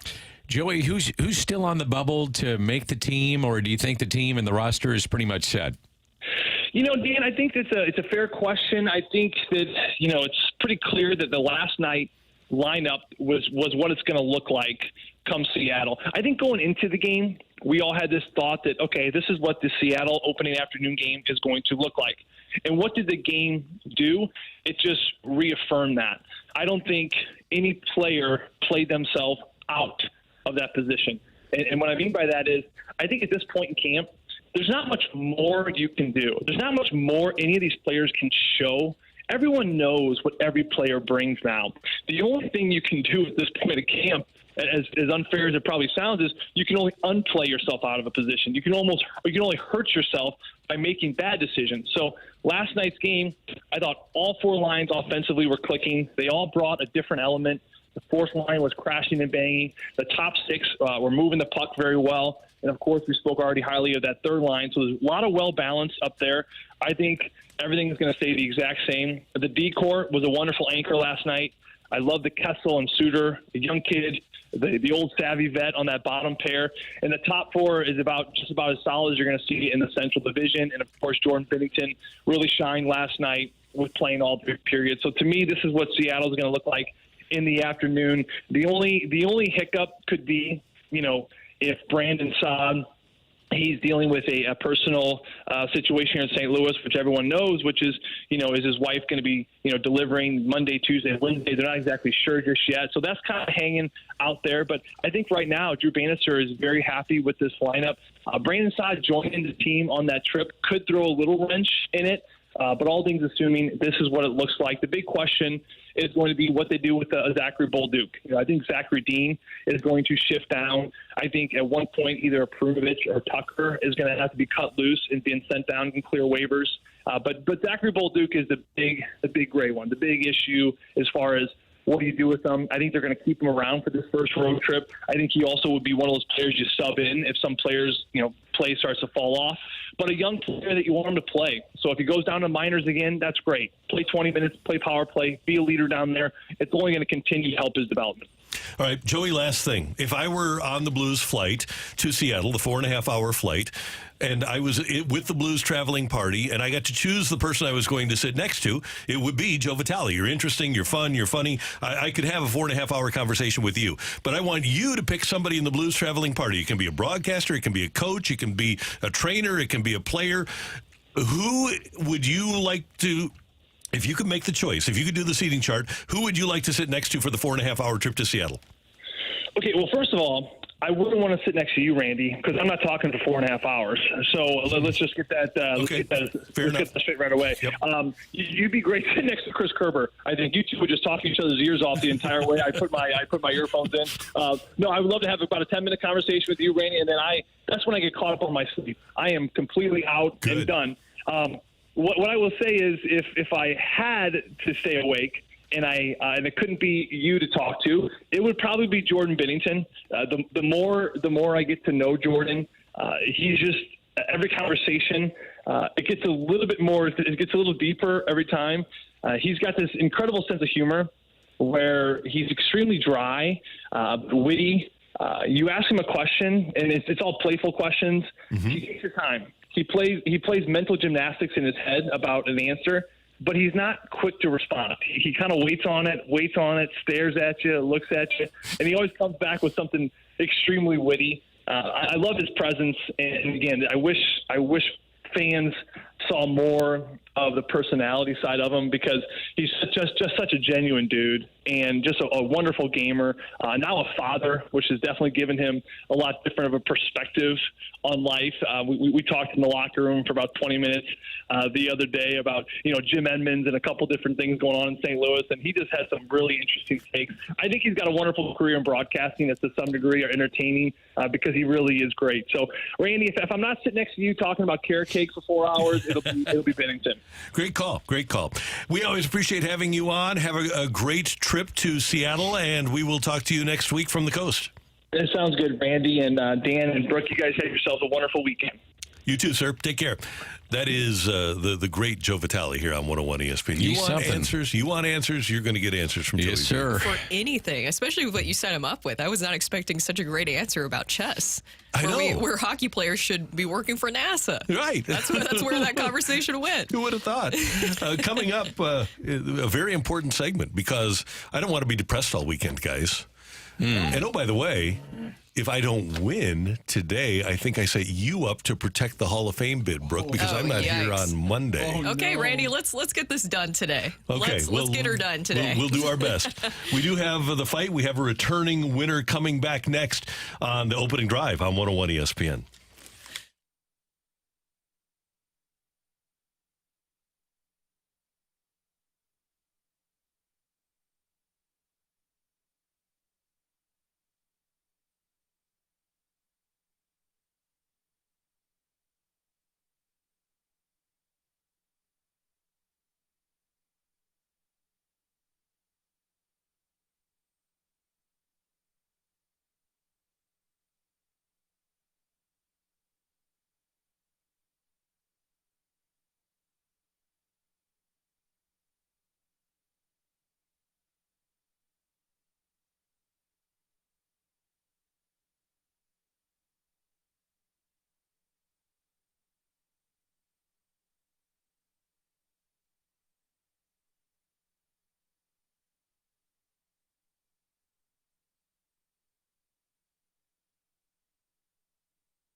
This is Rocky with your Sports Center update, brought to you by Saliga Heating and Cooling. The Blues last night get their second preseason win with a 4-3 overtime win over the Dallas Stars. You want to hear more Blues talk? You can check out our podcast later, as we just spoke with Joey Vitale. That'll always be on 101ESPN.com on our Dobbs Tire and Auto Centers podcast. Last night, Major League Baseball, the Mets moved on from the wild card round with a 4-2 victory over the Brew Crew. And NFL Week 5 got started with the Falcons' 36-30 overtime victory over the Buccaneers. That is your Sports Center update, brought to you by Saliga Heating and Cooling, an independent American Standard heating and air conditioning dealer.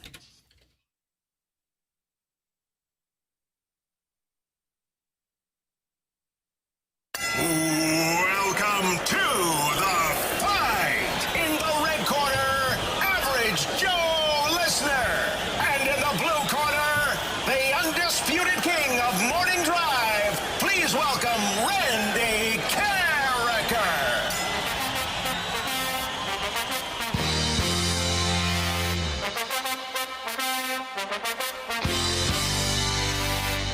Welcome back to the opening drive. Brooke, Dan, Randy, and Rockio here, and it is time for the fight. And we have a returning fighter this morning, this Friday, and it is Sam. Sam, how are you doing? I'm doing good. Just coming off a high from yesterday's win. I was going to say, that was a very exciting win for you. Are you in rush hour traffic again? Because that seemed to work out for you. No, unfortunately, I am actually, well, fortunately, I'm working from home today. I'm out on the back patio. Nice. So you're ready to go. Yep. Okay, we'll get started with question number 1, Sam. In the Super Bowl era, who is the only Rams receiver to lead the league in receiving multiple times? Is it Isaac Bruce, Cooper Kupp, or Torrey Holt? So we're saying L.A. and St. Louis Rams? Yes. It's got to be Isaac Bruce. The final answer. All right, question 2. Who is the only team that the 2007 Missouri Tigers football team lost to? Was it Nebraska, Oklahoma, or Texas? That was, I believe, Oklahoma. Final answer. All right, question number 3. Starting in Magic's rookie year in 1980 through the Lakers' loss in 89, either Magic's Lakers or Bird's Celtics were involved in every single NBA Finals. Which two teams ended that era when they faced off in the 1990 Finals? Is it the Bulls versus the Suns, Bulls versus the Trailblazers, or Pistons versus the Trailblazers? I think I'm going to go Pistons Trailblazers. Final answer, Sam? Yes, sir. All right, question 4. 3 leagues constitute major junior hockey in Canada. They are the Ontario Hockey League, the Quebec Maritimes Junior Hockey League, and which other league? Is it the Winnipeg Junior Hockey League, Northwest Hockey League, Western Hockey League? Western Hockey League. Final answer. All right, Sam. Let me go get Randall. How are you feeling? I'm feeling okay. A little bit better than yesterday, which scares me. Yeah, you kind of sailed through your answers today. You seemed very confident. Yeah, which it might not work out for me. Here comes in Randy right now, Mountain Dew in hand. He is serious business this morning. Is serious this morning, yeah. Yeah, no grapes either. I finished my grapes with my tahine. Yeah. Great. He enjoyed it. He got to try tahine for the first time, which is a chili lime seasoning. I remembered to bring it today. Yeah, thank you very much. It was good. I'm going to get some and add it to my grapes. Yeah, you can do that, and you can have your Mountain Dew. So you're ready to go. Say hi to Sam again. Sam, good morning. How you doing? I'm doing well, Randy. You're all jacked up on Mountain Dew, are you? Jacked up on Mountain Dew, you betcha. Yep. All right. Yep. Thank you very much for listening. Thanks for playing again, and good luck. Thank you. Appreciate it. Okay, question number 1, Randy. Yes. In the Super Bowl era, who is the only Rams receiver to lead the league in receiving multiple times? Oh, well, let's see. Receiving receptions? Yards. Okay. Well, Cooper Kupp has at least once. In the Super Bowl era, so you've had Ellard, you'd had Flipper. They call him Flipper. Isaac led once, but I don't think he led in his best year, which was 1995. I don't think Torrey, maybe Torrey did. Would probably be the odds-on favorite. And then after that, I'm thinking it's probably not Austin Pettis, not Greg Salas. Right? Am I correct here in the saying that it's not those guys? They led the categories at slowest receiver. Okay, good. Justice for Sam. We can't help you. Okay. Yeah. So justice. Okay, I'll do Torrey. Is that your final answer? Mm-hmm. Torrey Holt. That'll be my Justice for Sam. All right, question 2. Who is the only team that the 2007 Missouri Tigers football team lost to? Oklahoma was the team that Mizzou lost to. Pig Brown dropped a pick in the end zone. No, you're good. You're done. I was doing the Oklahoma song for you. Oklahoma Sooners and Sam Bradford. If you had kept it like legitimate, fine. I'm a fan of the musical theater, but the fact that you had to throw in pig, the man doesn't need that, all right? Oh, sorry. Okay. Pig Brown, they lost to Oklahoma. Darn it. I was mad, too. I wasn't happy about it. Matthew's acting like I'm happy about it. I'm not happy about it. Bob Stoops deserves worse. Yes, thank you. You ready for question number 3? Ready, I guess. Yeah. Okay. Starting in Magic's rookie year in 1980 through the Lakers' loss in 89, either Magic's Lakers or Bird's Celtics were involved in every single NBA Finals. Which two teams ended that era when they faced off in the 1990 Finals? 1990 Finals. Well, the Pistons would have been one of them, right? 1990, because, the Bulls came back in 91. Who would have been the Western Conference representative that year? Would it have been the Houston Rockets? Could have been it was pre-Ralph Sampson. But I think they might have had Moses at that point. Wasn't the Clippers. Blazers weren't going yet. Seattle had won the year before, but I don't think they lost to the Pistons. I think I will. Yeah, no. Yeah, I'll do the lifeline, Brooke. Okay. Your options are 1990, right here. 1990, yes. Bulls versus Suns. No. Bulls versus Trailblazers, or Pistons versus Trailblazers. Pistons versus Trailblazers, because Michael won in 91, 92, 93, was not there in 94, 95, and then won 96, 97, 98. So the Bulls were not there in 1990. I'm going to go with the Pistons, and then what were my 3 Western Conference teams again? Suns, Trailblazers. Not Suns. So it had to be the Blazers. It had to be the Pistons and the Blazers, because it was not the Suns in 1990. 3 leagues constitute major junior hockey in Canada. Mm-hmm. They are the Ontario Hockey League, yes, the Quebec Maritimes Junior Hockey League, and which other league? So we've got the Quebec League. We've got the did we mention the Western Hockey League, the WHL? Well, we haven't yet. Okay, well, I'm going to... so if we've done the QMJHL, and I had no idea that Maritimes was part of this, did you? I thought it was major. Yes. It's Maritimes. Oh. Wow, that's amazing. I honestly thought it was QMJHL, and it was QJ was junior, but it's our man was major or something like that. The second one you named, Dan, after the QMJHL? Ontario Hockey League. OHL. It's not the OHL, it's the OHL. I'm going to go with the WHL, the Western Hockey League, Dan. Is that your final answer? Yeah. Best I got. All right, Matthew. This is a close one. I will let somebody know. We're about to hear from a classic broadcaster we all love, but it was a close one. So does Randy Carricker stop Sam in his tracks on a Friday? No Randy Carricker on Monday. So if Sam wins this, he goes for the Hall of Fame on Monday against the Grim Reaper. So, does Randy spare him of that fate by taking him out today, or does Sam roll on into the weekend as a winner? Ring that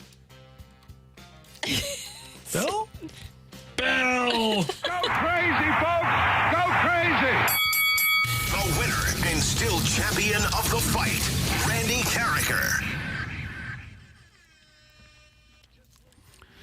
I'm sorry, Sam. Randy Carricker barely beat you. He got you by a score of 4-3. Oh, Yep. man. It was that very first question that got you, Sam. We'll go through the questions and answers. In the Super Bowl era, who is the only Rams receiver to lead the league in receiving multiple times? It is, in fact, Torrey Holt, doing so in 2000 and 2003. Isaac Bruce, here's what you're probably thinking, Sam. He does have that 1,700-yard receiving season, one of the best ever. Unfortunately, Jerry Rice was off having the best ever with 1,880 yards that very same season. So Bruce did not lead the league in that season. He led the league with only 1,300 yards the very next year. With Steve Walsh and Tony Banks throwing him passes. I always have to wonder when big years happen like that out of nowhere for multiple players. Was there like a rule emphasis or something that year? No, it was just craziness, crazy goodness. Whenever something pops like that, I got to wonder. Yeah. And Torrey, the first player ever with 6 consecutive 1,300-yard seasons. Yep. The only team in the 2007 Missouri Tigers football team lost to was Oklahoma. They did it twice in the regular season and then down in San Antonio. 63 points or something. Starting in Magic, across the 2 games. Starting in Magic's rookie year in 1980 through the Lakers lost in 89. Either Magic's, Lakers, or Birds, Celtics were involved in every single NBA Finals, those 10 straight. Which 2 teams ended that era when they faced off in 1990? Well, the Celtics had taken down the Lakers in 1989. That was the loss in 89, and they went on to repeat when they beat the Trailblazers in the 1990 Finals, Pistons versus Trailblazers. And 3 major leagues constitute major junior hockey in Canada: the OHL, Ontario Hockey League, Quebec Maritimes Junior Hockey League, not Major Junior, Quebec Maritimes Junior Hockey League, the QMJHL, and the Western Hockey League, the WHL. So a 4-3 win for Randy Carricker in the fight today. Sam, thank you so much for joining the fight and joining the show the last 2 days. All right, guys. Thanks for having me on. Thank you, Sam. Have a great weekend as well as you can have. You're going to have a great weekend now, aren't you? I'm fired up. I bet you are. It was the tahini and the Mountain Dew. All of that combined. Oh, man. I'm Got you unbeatable. fired up. Coming up, they said, what? On 101 ESPN.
What? Bro, what are you talking about, man? What you talking about? What the hell are you talking about? What you talking about? Do you actually listen to yourself when you speak, or do you find you drift in and out? What you talking about? Bro, I'm out, man.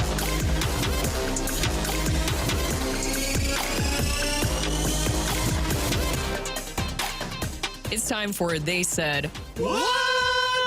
Brooke, Dan, Randy, and Rocco here, and the Diamondbacks season ended on Monday, offering the opportunity for them to do some self-reflection, okay? So team owner Ken Kendrick, he didn't like what he saw this season from his team. During an interview with the Burns and Gambo show, Kendrick took full responsibility for what he called the team's biggest mistake of the last offseason, and that was the Jordan Montgomery contract. Signing Jordan Montgomery and Erod. I'll stick with Montgomery because Erod was hurt for a lot of the year, and we didn't get to see him in a full season. But Jordan Montgomery was $25 million, and he pitched to an ERA well over 6 and got demoted to the bullpen. How disappointed are you in that signing? Let me say it the best way I can say it. If anyone wants to blame anyone for Jordan Montgomery being a Diamondback, you're talking to the guy that should be blamed. Because I brought it to their attention. I pushed for it. They agreed to it. It wasn't in our game plan. You know when he was signed right at the end of spring training. And looking back, in hindsight, a horrible decision, to have invested that money in a guy that performed as poorly as he did. It's our biggest mistake this season from a talent standpoint. And I'm the perpetrator of that. Wow. I mean, that is about as transparent as you get. We talk about with the Cardinals, and we've been talking about it all week, that we want to hear that transparency. But do you guys like this version of the transparency? I think he's wrong. I don't think you come out and say that. I don't think you throw the player under the bus. I think there's ways that you could do it and say, we made some decisions that we brought in players and it didn't work out.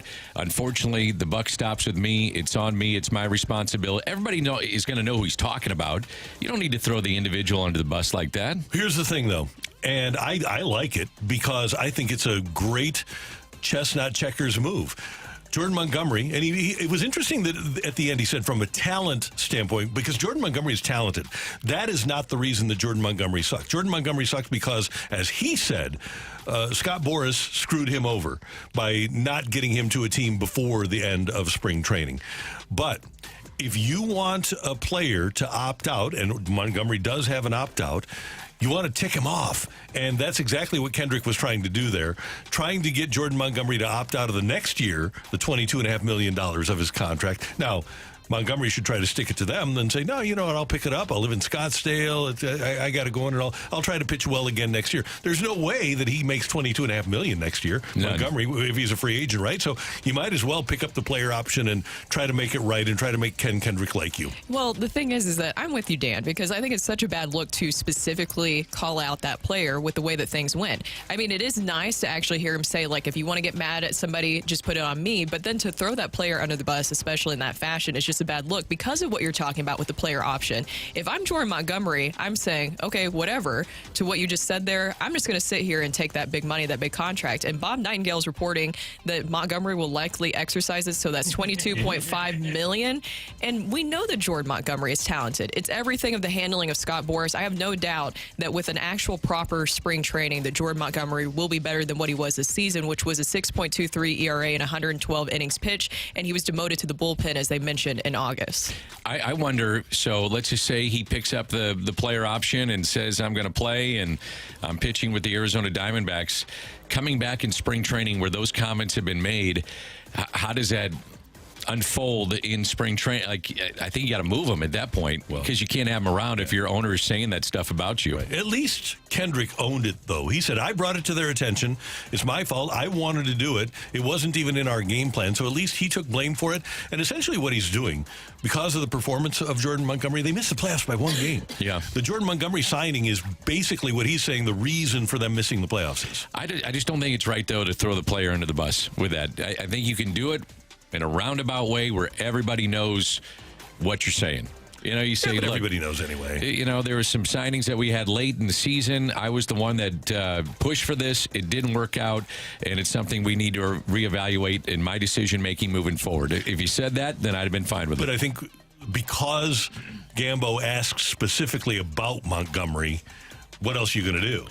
Well, I think you can. I just think you can couch it a little bit differently without going absolutely at the individual. It was a nuclear explosion. Yeah. You don't ever hear that. No, you really don't. And the thing is that if he's around next year, that's a distraction for the team, right? Because your owner publicly went out there on record and said those things about a player. That's such a huge distraction. By the way, another interesting layer to this, the Diamondbacks did get rid of their pitching coach and assistant pitching coach. They're really clearing house on the pitching side of things. Brett Strom, who has ties to St. Louis, has a lot of ties to the Houston Astros.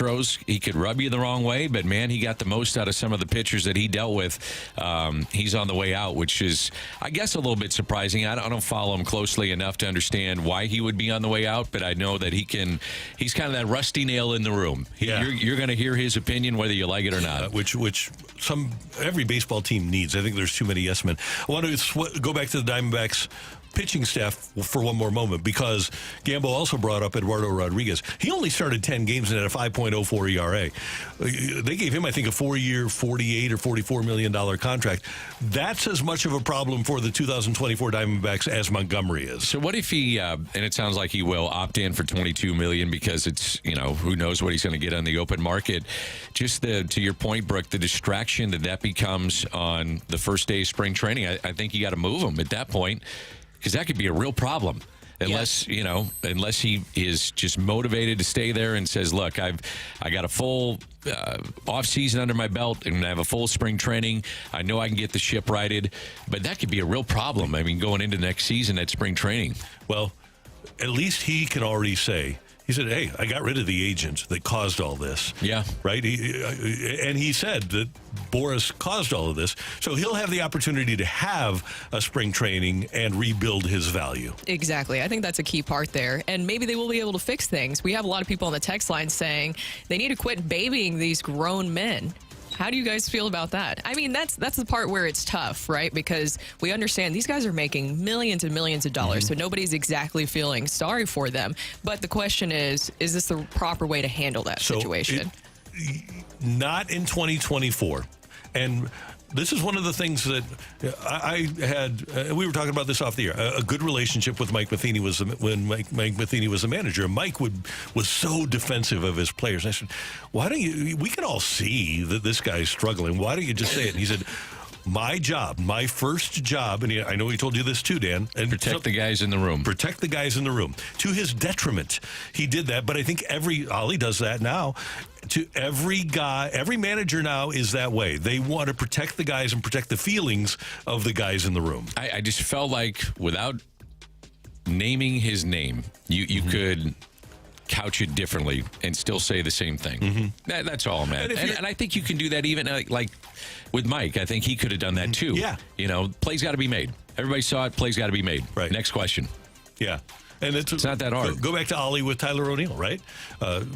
Fifth game of the season. And I wonder, I don't know if Ollie would want that one back or not, but we are in an era where players, hey, they're babies. They have to be babied because they're babies. It's a different era. Social media plays a big part in this, too, because then things get replayed over and over and over again. Everything lives on the internet. Rollercade Rick says, I got a pitcher that they can trade for. I'll take Jordan Montgomery. They can have Miles. Yeah, I would make that trade. I think so.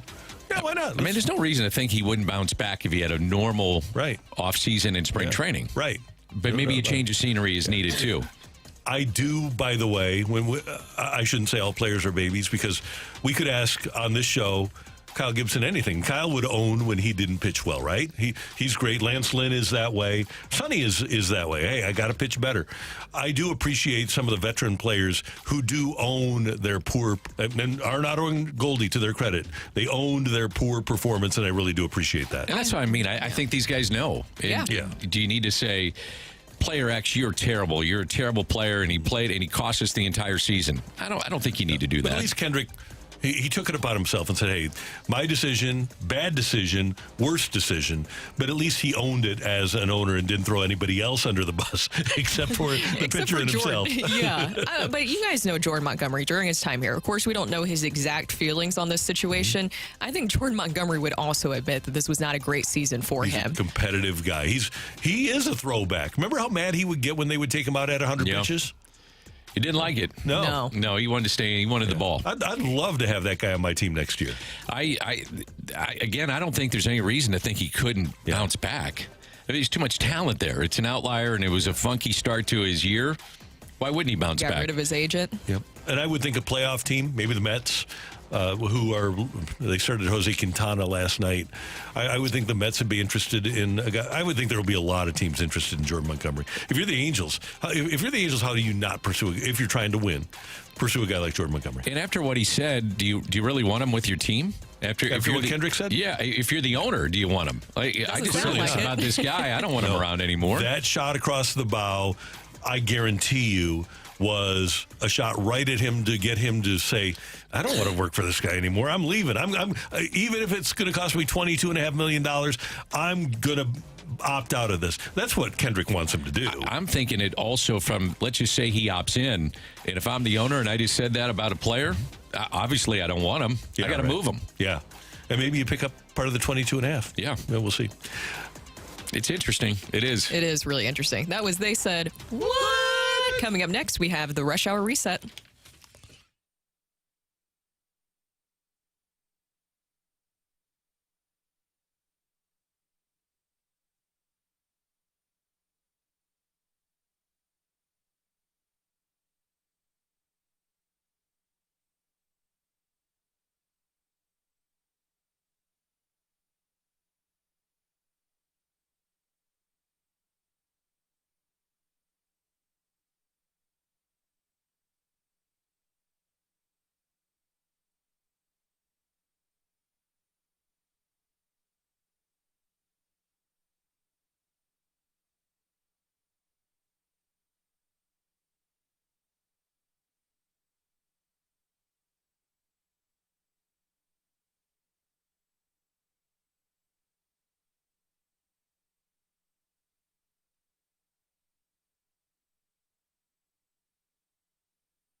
Live from the Car Shield studio, this is the Opening Drive on 101 ESPN. We're recapping the biggest stories of the day on the Opening Drive with a Rush Hour Reset. Brought to you by James Carlton State Farm. Are your car and home insurance rates competitive? Find out at carltoninsurance.net.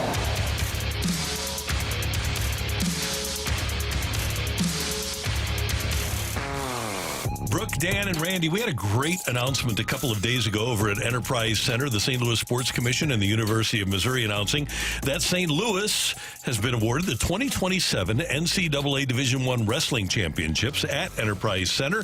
Joining us now is the president of the St. Louis Sports Commission, Mark Schreiber, who plays such a big role in bringing these events to St. Louis. And, oh, by the way, we've got the Frozen Four in 25, we've got NCAA basketball in 26, and now wrestling in 27. So with that being the case, Mark Schreiber, thanks for joining us and congratulations. How are you doing this morning?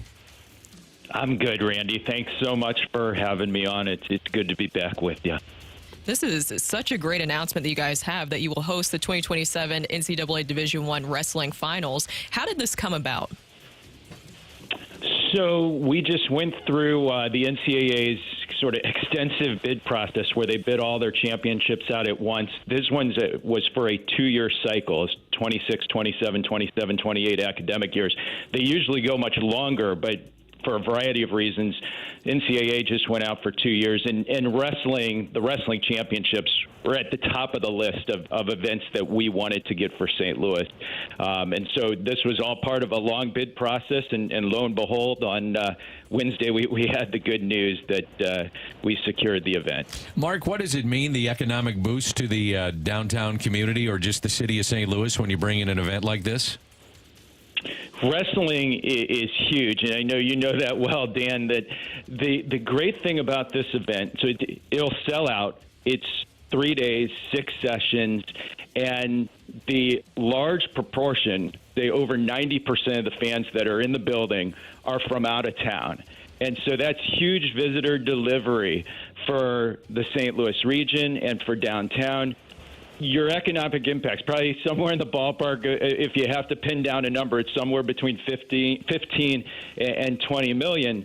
But again, it's the ideal event for us to host because those fans come in, they enjoy the region, and they walk away feeling really good about St. Louis, and they come back, and that's why wrestling's coming back for the 10th time since 2000. And, Mark, I look at basketball. We've got basketball in a couple of years, but Charlotte got basketball, Pittsburgh, Minneapolis, Omaha, Louisville, cities like St. Louis. So will the success with the wrestling again, and this will be the 10th time, by the way, that we've had the wrestling, does the NCAA look at the success of one sport when awarding the site for another sport?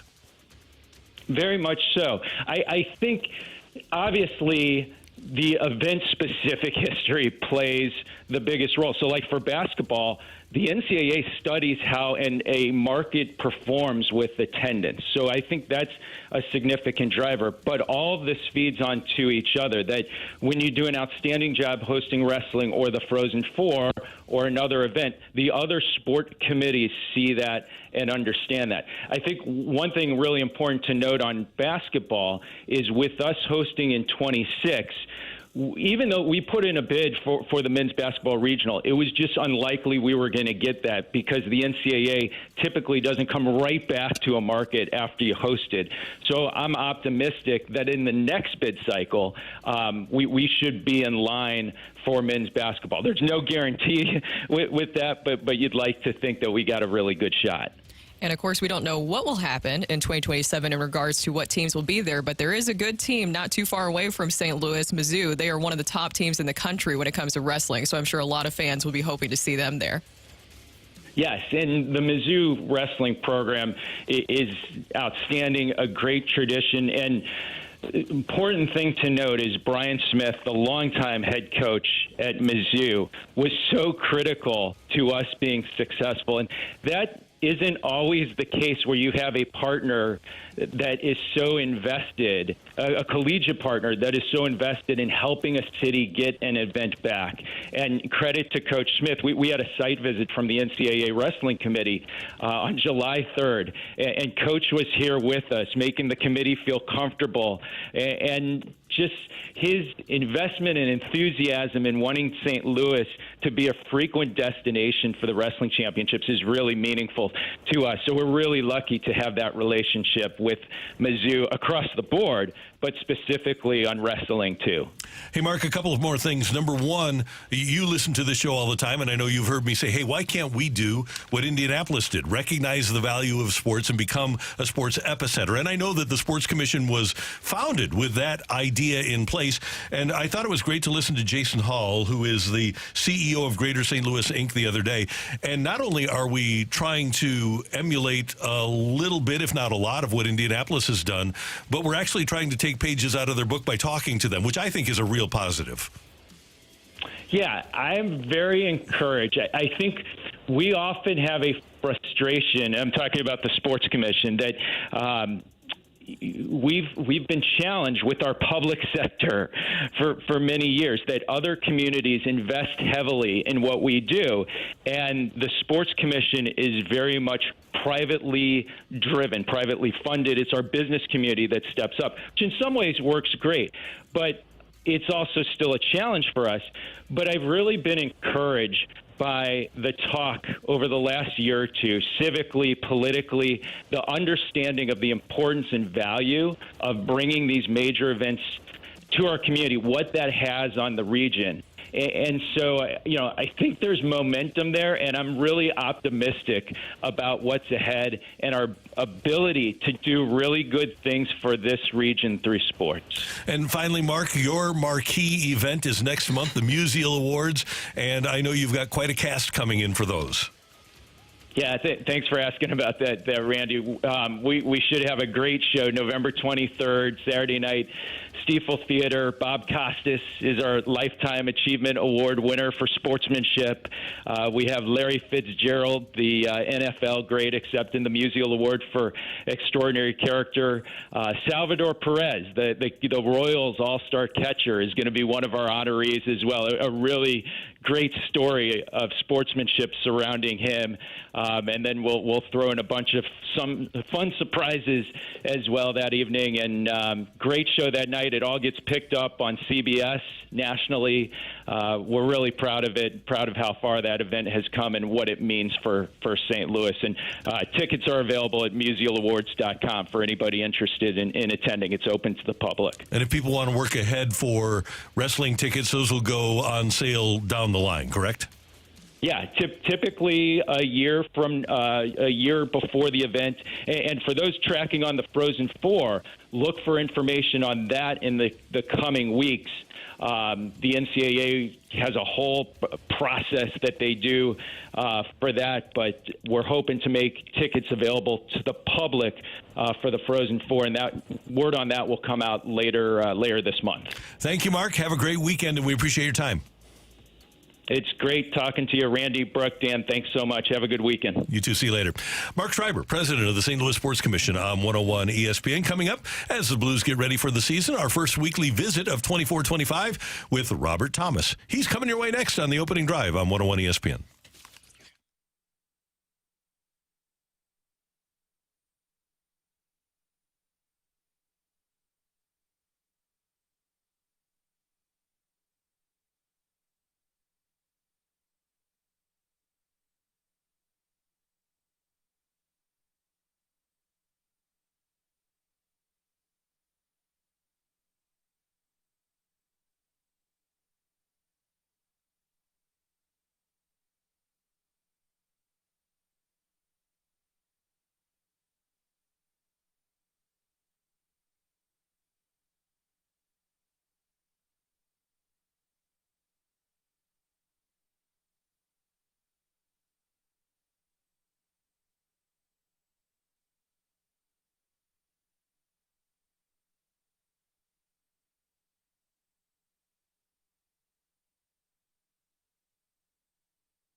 Brooke, Danny Mac, Randy Carricker, the opening drive, 101 ESPN, your home of the St. Louis Blues. And joining us now on the Celebrity Line, his first appearance of this season, is Blues center Robert Thomas. We always love having Robert on the show. Good morning, sir. How you doing?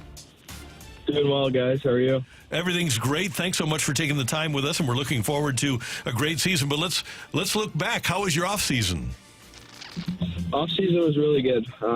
Nice to reset. Nice to come into the season with a fresh mindset, and obviously a lot of exciting things going around our team, and we're super pumped to get going here.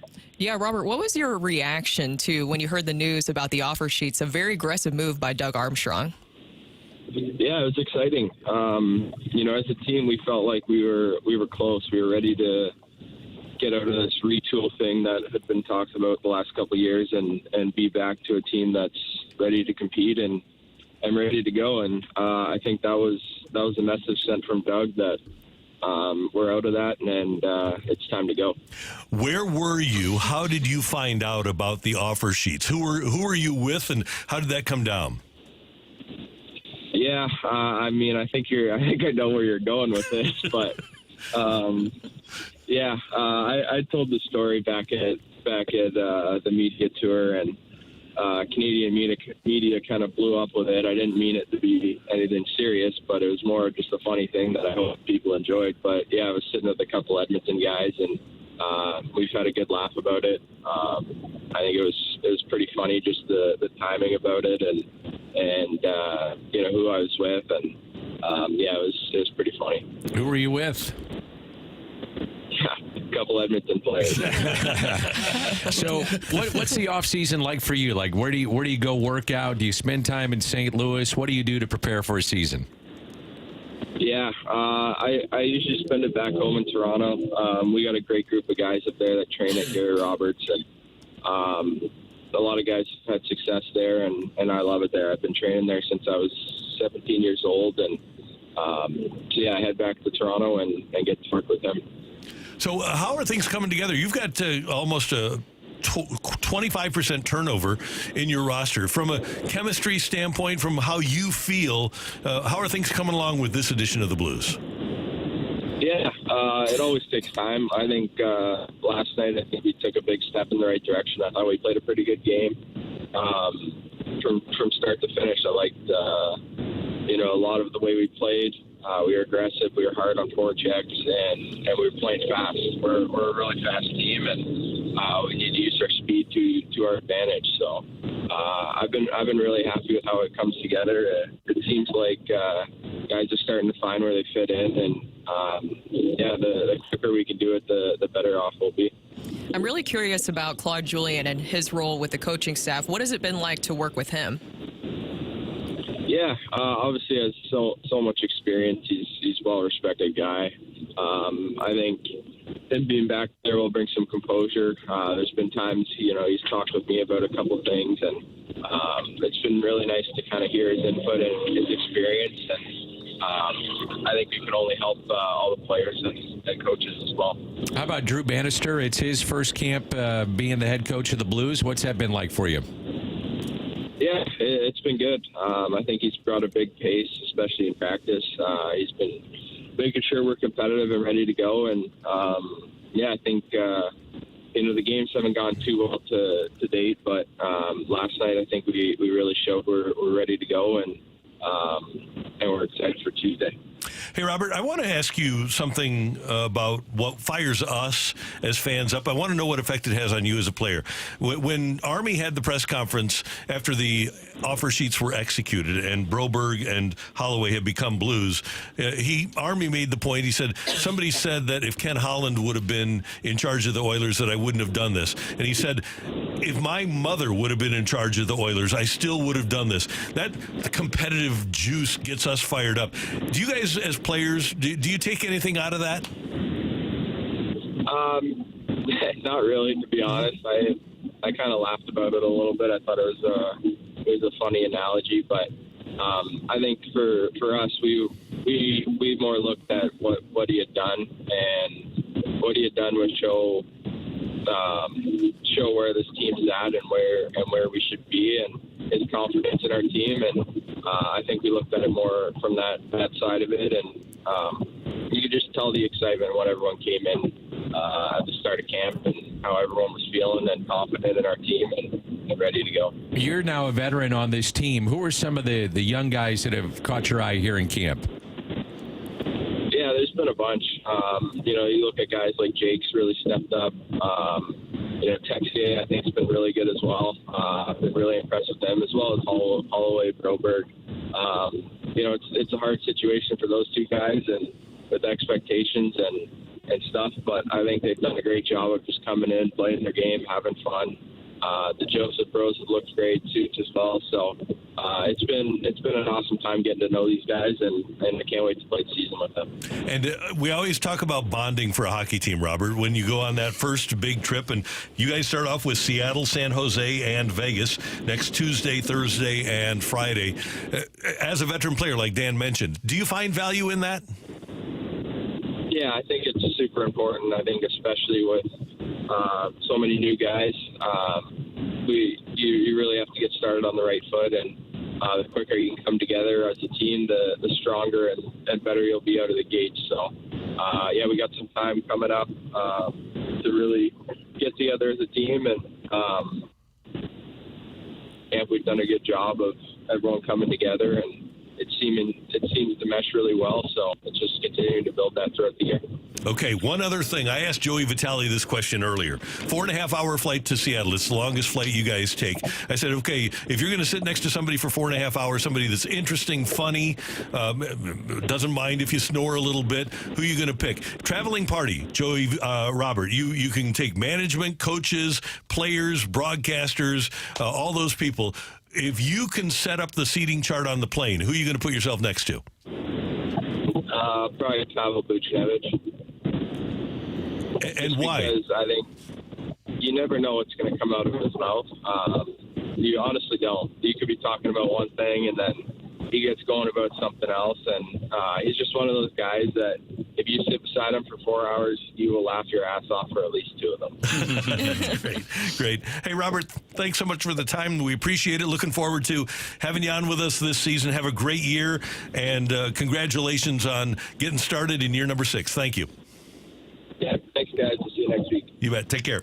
Robert Thomas with us on 101 ESPN. Pavel Buchnevich. I've heard that a lot, and that a lot of people say that he's pretty funny. Yeah. And he is good. If you have talked to him, especially after games, he's very blunt with his answers and has kind of that dry sense of humor. Yeah, good guy. And the Blues start off, as we mentioned, next Tuesday afternoon, and then it's a Thursday night, 9:30 start in San Jose, and then 9 o'clock start in Vegas on Friday night to get things started. So if you're a Blues fan, it's here. Yeah, it's great. I mean, it's shocking. It just seems like the other day we were talking to Robert Thomas on his weekly hits here on 101 ESPN, and they're back. So looking forward to it. And oh, by the way, he wouldn't mention the names. He was having a post-workout lunch at Gary Roberts' training camp. In Henderson, Nevada, and he was with Connor McDavid, Leon Draisaitl, Zach Hyman, and Darnell Nurse when they all found out that both Broberg and Holloway had signed offer sheets with the Blues. Yeah, those aren't just some Edmonton guys. Those are pretty household big deal. names. Yeah. So, and this was actually up in Canada where that took place. So pretty cool that the Blues got those guys, and now hopefully he'll be able to win a Stanley Cup with those guys and then trash talk his Oilers friends next offseason. There you go. That's what needs to happen. Coming up, we've got NFL Week 5 coming up, and we've got storylines from NFL Week 5 coming your way on 101 ESPN.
This is Rocky with your Sports Center update, driven by Johnny Londoff Chevrolet and Johnny Londoff Autoplex. The Blues last night take down the Stars 4-3 in overtime. You want to hear more Blues talk? Check out our Dobbs Tire and Auto Centers podcast later today, as we had Blues analyst Joey Vitale and St. Louis Blues center Robert Thomas join the show.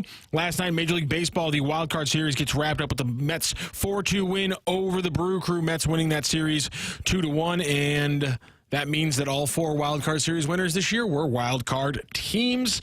And also in action as NFL Week 5 starts, it was the Falcons and the Buccaneers. Falcons beat the Buccaneers 36-30 in that Thursday night game. That is your Sports Center update, driven by Johnny Londoff Chevrolet and Johnny Londoff Autoplex. See them at londoff.com. Chevy, together we drive. Are you kidding me?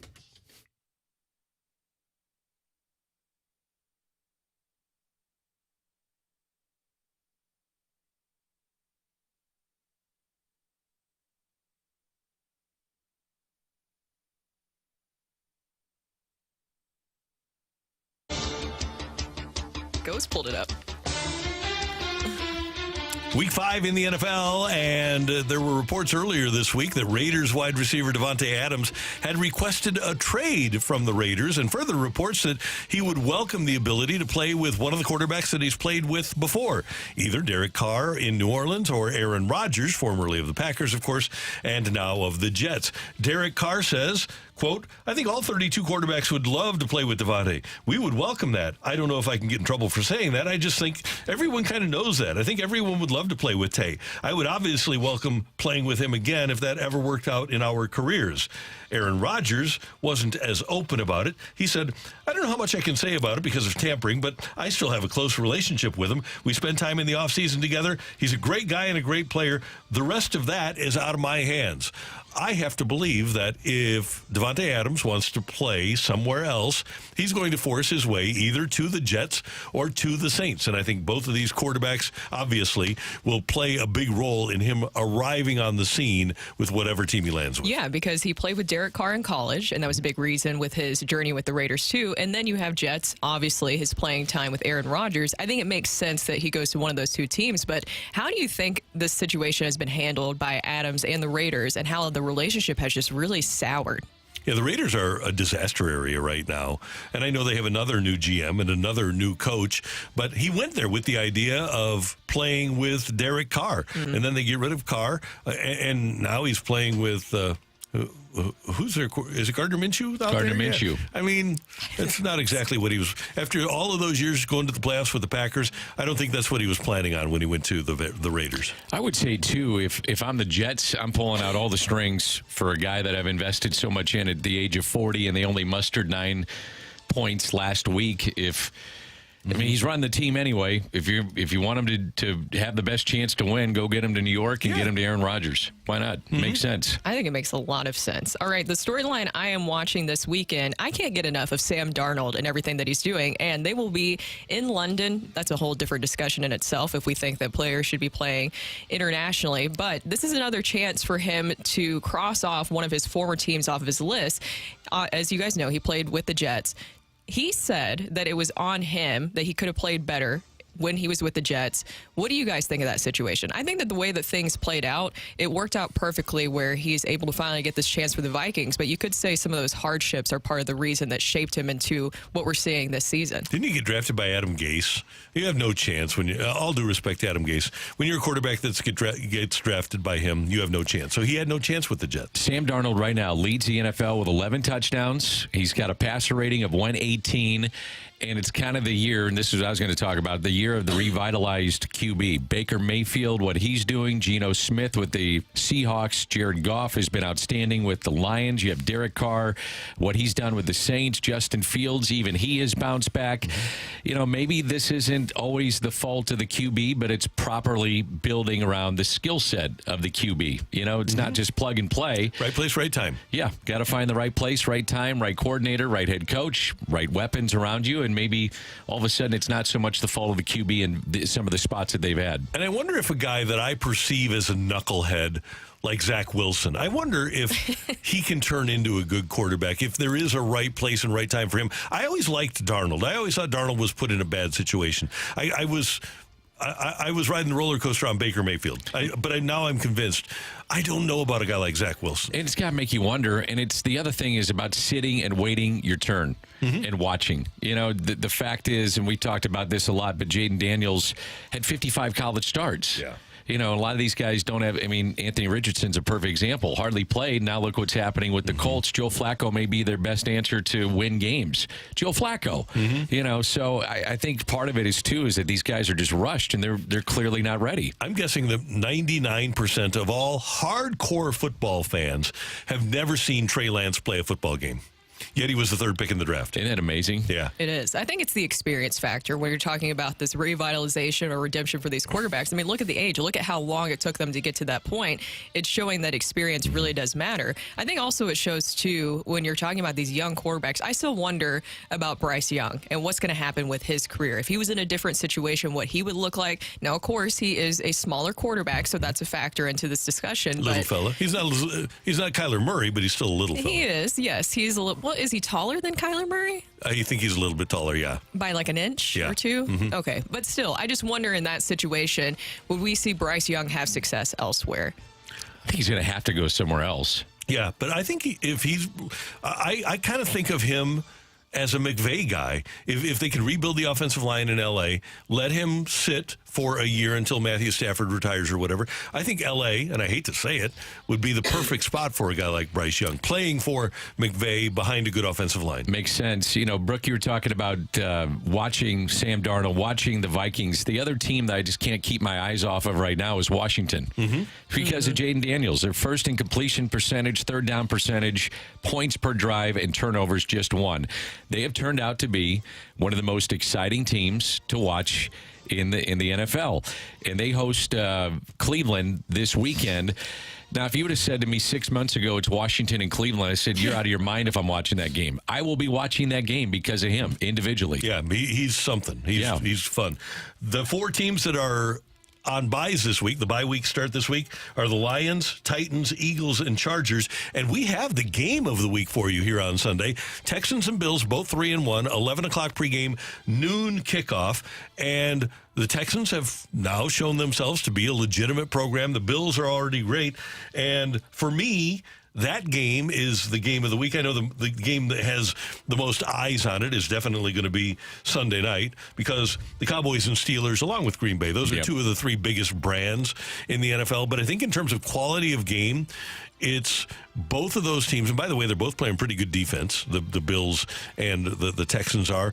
But they're two really well put together football teams, obviously with good quarterbacks. And the way that Josh Allen has elevated his supporting cast in the absence of the guy they traded to the Texans, Stephon Diggs, to me is really impressive. I think a team that I'm watching this weekend will be going back to that Jets and Vikings game because I can't figure out exactly who the Jets are at this point. What's real and what's a mirage, basically, with them.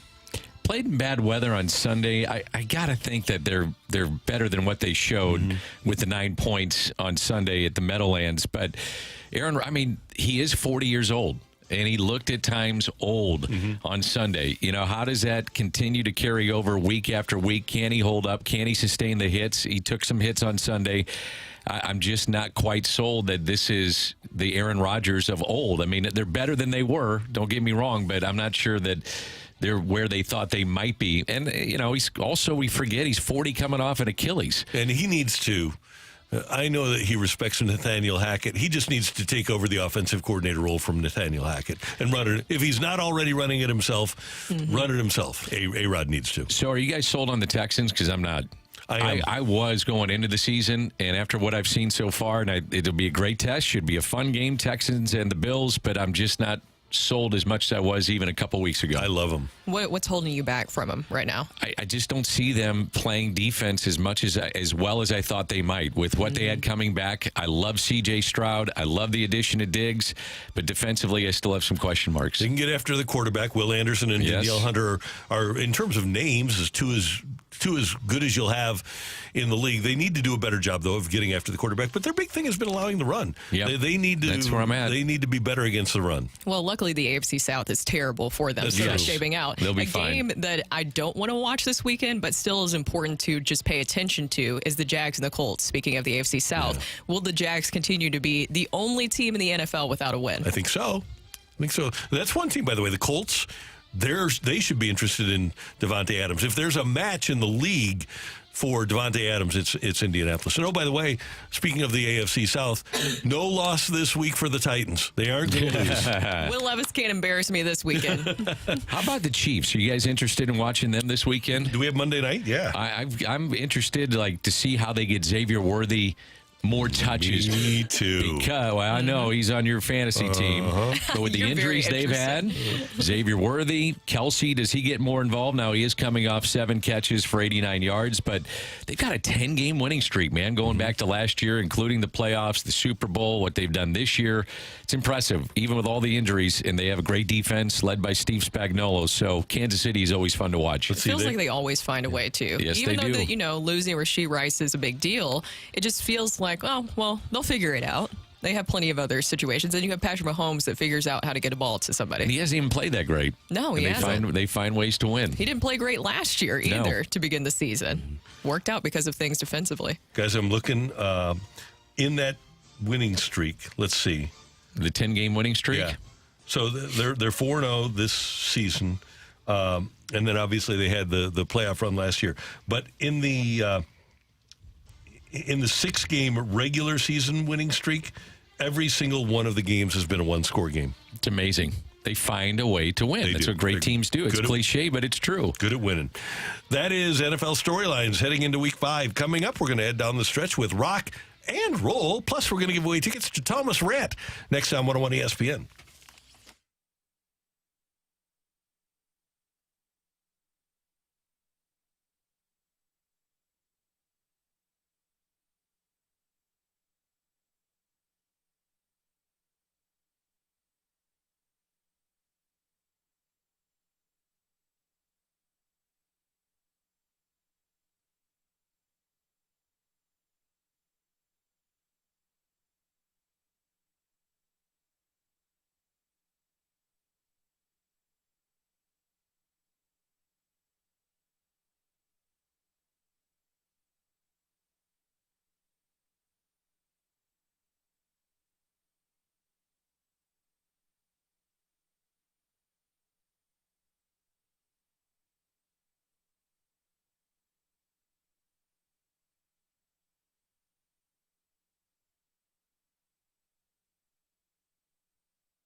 want to rock.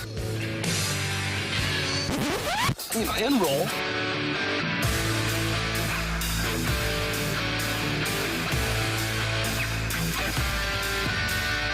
Let's rock. Let's rock today. One of my all-time favorite baseball players, athletes to cover was Brian Jordan, who's in town today, by the way, playing in a charity golf tournament for somebody who died, a gentleman who died of cancer. And so BJ has contributed his time, flew in, playing golf today, and he's going to fly out tonight. But he has BJ has an unbelievable foundation down in Atlanta. And so I am honored that Brian has invited me down to play there. So I will not be here on Monday. I will be playing in the Brian Jordan Foundation tournament on Monday down in ATL. We have a little breaking news. Oh, let's hear it. Katie Wu just tweeted out the Cardinals are parting ways with hitting coach Turner Ward, and assistant coach Brandon Allen is expected to be retained. Oh, interesting. Okay. That would also lead me to think that if Turner Ward is not back, then Paul Goldschmidt probably doesn't come back either. That's a good point. Not to say that they're both at the hip with each other, and when you take one, you take the other, but, Turner Ward was Goldie's guy. Yep, and T-Dub just didn't get it done. It's fact of the matter is, 19th in runs last year, 22nd in runs this year. If you're a hitting coach, your job is to get the most runs as possible out of your offense, and just didn't happen for Turner Ward. And hitting with runners in scoring position. Yeah, approach. Yep. Yeah, I'm actually a little bit surprised because I know that there was reports that they were going to keep this coaching staff, and even the other day on Monday, we asked Mo specifically about if they will retain the entire coaching staff, and he said he had had that conversation with Ali Ramal. This seems like the right decision. Yeah. It is. I mean, you have to make changes. Yeah, you do. And I hate it when guys lose their job. Yeah, he's a good guy. Yeah, I hate it, but you can't just roll it back when it hasn't won the last couple of years. He's a coach. He knows what our coach is hired for. To get fired. There you go. He knows. Hired to be fired. Yep. It's part of the deal. Yep. Hey, the opening drive has your shot right now to score a pair of tickets to see Thomas Rhett on Saturday, June 7th at the Hollywood Casino Amphitheater. Tickets for Thomas Rhett are on sale now, and you can find the ticket details and a bonus chance to register to win at 101ESPN.com or on the 101 app. The other thing you can do is get tickets right now by winning. WINNING. Text into 314-399-9646, 314-399-YO-HO to win free tickets to the show. All you have to do is answer Matthew Rocchio's extraordinarily difficult question right now. Dan, don't answer. Happy birthday to Thanks for the reminder. You got it. Tony La Russa. So here's the quick question for you. His first ever job managing or coaching in Major League Baseball was as the skipper of a AA affiliate in the Southern League. For which franchise was that in? Okay. Which franchise was that a part of? Which franchise was the first franchise he ever coached for? Good. Beautiful. Okay. Like it. Text in, and since Tony was number 10, let's go with, or do you want to go with his birthday, 80? So we go with, let's go with texter number 10. Okay, there we go. All right, Matthew, what do you got for rock and roll with us? I have just a little add-on. Earlier in the show, we played Brady Cook's response about the amount of sound that is being blared into the Mizzou practices, and he probably wasn't trying to say what people are having him say, but nonetheless, that's what audio does. And Brooke mentioned Mike Elko, the head coach for Texas A&M, had a little response, and well, here's that response from his radio show. It has been interesting that we've had some people call out Kyle Field a little bit. I heard their quarterback say today that it's louder in practice than it will be in Kyle Field. And so, to me, that's a challenge. The 12th man, 11 a.m. Saturday. Let's get this place rocking. Let's have a heck of a day. Listen, it's not to the level of Sheldon Richardson old man football. Because he meant to piss off Georgia and successfully did so by saying that. Brady Cook didn't mean to do this, but last thing he wanted to slip out at the end of the week was just something that created this kind of narrative and gave Elko something to say. They don't respect you or whatever the hell kind of motivation, fake chip, Michael Jordan-esque stuff he'll pull with this. First of all, Mike Elko, we appreciate you having the car dealerships here in town. Second of all, though, there is a thing that they were working on, and they had the loudspeakers at Mizzou for, and it's called a silent count. Now, I know Mike Elko is a defensive coach, but have your players watch when the quarterback lifts his leg and then puts it back down. Lifts his leg, puts it back. Because they're working on what's called a silent count, Mike, and they don't worry about your noise. They don't worry about how loud it is. People used to come into the dome, and it would be really loud. Marty Schottenheimer said Dome was the loudest stadium he was ever in. He coached in Kansas City, where they claim to be the loudest place ever. If you make a lot of noise, it doesn't guarantee that the other team is going to have false start after false start after false start. And Mizzou's been working on it. They're prepared for you. And if you focus on that, that's good. I'm glad. They're just trying to intimidate. Also, it just feels like he's creating his own bulletin board material because we played that sound, and at no point did Brady Cook say Kyle Field specifically. He just said stadiums. Yeah. That's all that he said, and it's just creating your own bulletin board material. Now you have to watch out for those yell leaders on the sideline, I guess. The male cheerleaders, yeah. Yeah, the yell leaders. Yell leaders, okay. Texas A&M favored in this game. Are you guys surprised at all? I am not surprised. Small, but they are favored. Really? Texas A&M is favored. Because it's at home. It started, I think, at 1.5. Now it's up to 2.5. Because of what Brady Cook said. You're ready You to say think Brady Vegas Quinn. pays attention to that? Quinn, yeah. Yeah. I said, do you think Vegas pays attention to that? Yeah, they do. They pay attention to everything. Everything. They're amazing. It's unbelievable. The NFL, first of all, it comes down to every single last possession in 9 out of the 10 games, and the lines are incredibly tight. They're better than they've ever been. It's unbelievable. Yeah, they are amazing. It's unbelievable how they do it. Yeah. It's like I don't feel like I could beat them. Yeah. It's probably why they do it. Yeah. It's almost like how they had those odds about some quarterback out of Kentucky, Will Levis, would be a first rounder. First pick in the draft. Yeah, they even lifted a first pick in the draft. I forgot why that even happened. It was like a message board It was a Reddit thing, yeah. Yeah. Don't you wish that would have happened so that the Titans couldn't have gotten him? Well, hey, look, his career's not done yet. We have time. Not yet. By the way, we were talking about Brady Cook. I think Brady Cook has an NFL skill set. I think if Brady Cook puts things together, and does he have to be better with the deep ball? Yes. I watch him play, and I think that Brady Cook could play in the NFL. Really? I do. Yep. I don't have those thoughts. You don't? No, just because of what you said, like, he's got to throw the deep ball better. Yep. He's got arm talent, though. It's just a matter of connecting. He's not going to be able to run in the NFL like he does in the college game. He does a great job with his feet. I mean, he rushes. He's second leading rusher behind Milroe in the SEC among QBs. He does that. That's part of the weaponry that he brings. I just got to throw the deep ball. Got to connect. I think you can get by without throwing the ball 60 yards downfield. If you're in right place, right time, you can do it. I mean, look at Sam Darnold. He's not just throwing the ball 50 yards. He's completing the ball in the flat or getting it 20 yards downfield. As long as you can complete it 20 yards downfield, you'll be fine with the right surrounding talent. Better have a lot of talent. Yeah. Oh, yeah. Got to have a lot of talent. Got to be Brock Purdy. Although he's better than just having a lot of talent around him. He's pretty darn good. He's very good. He is.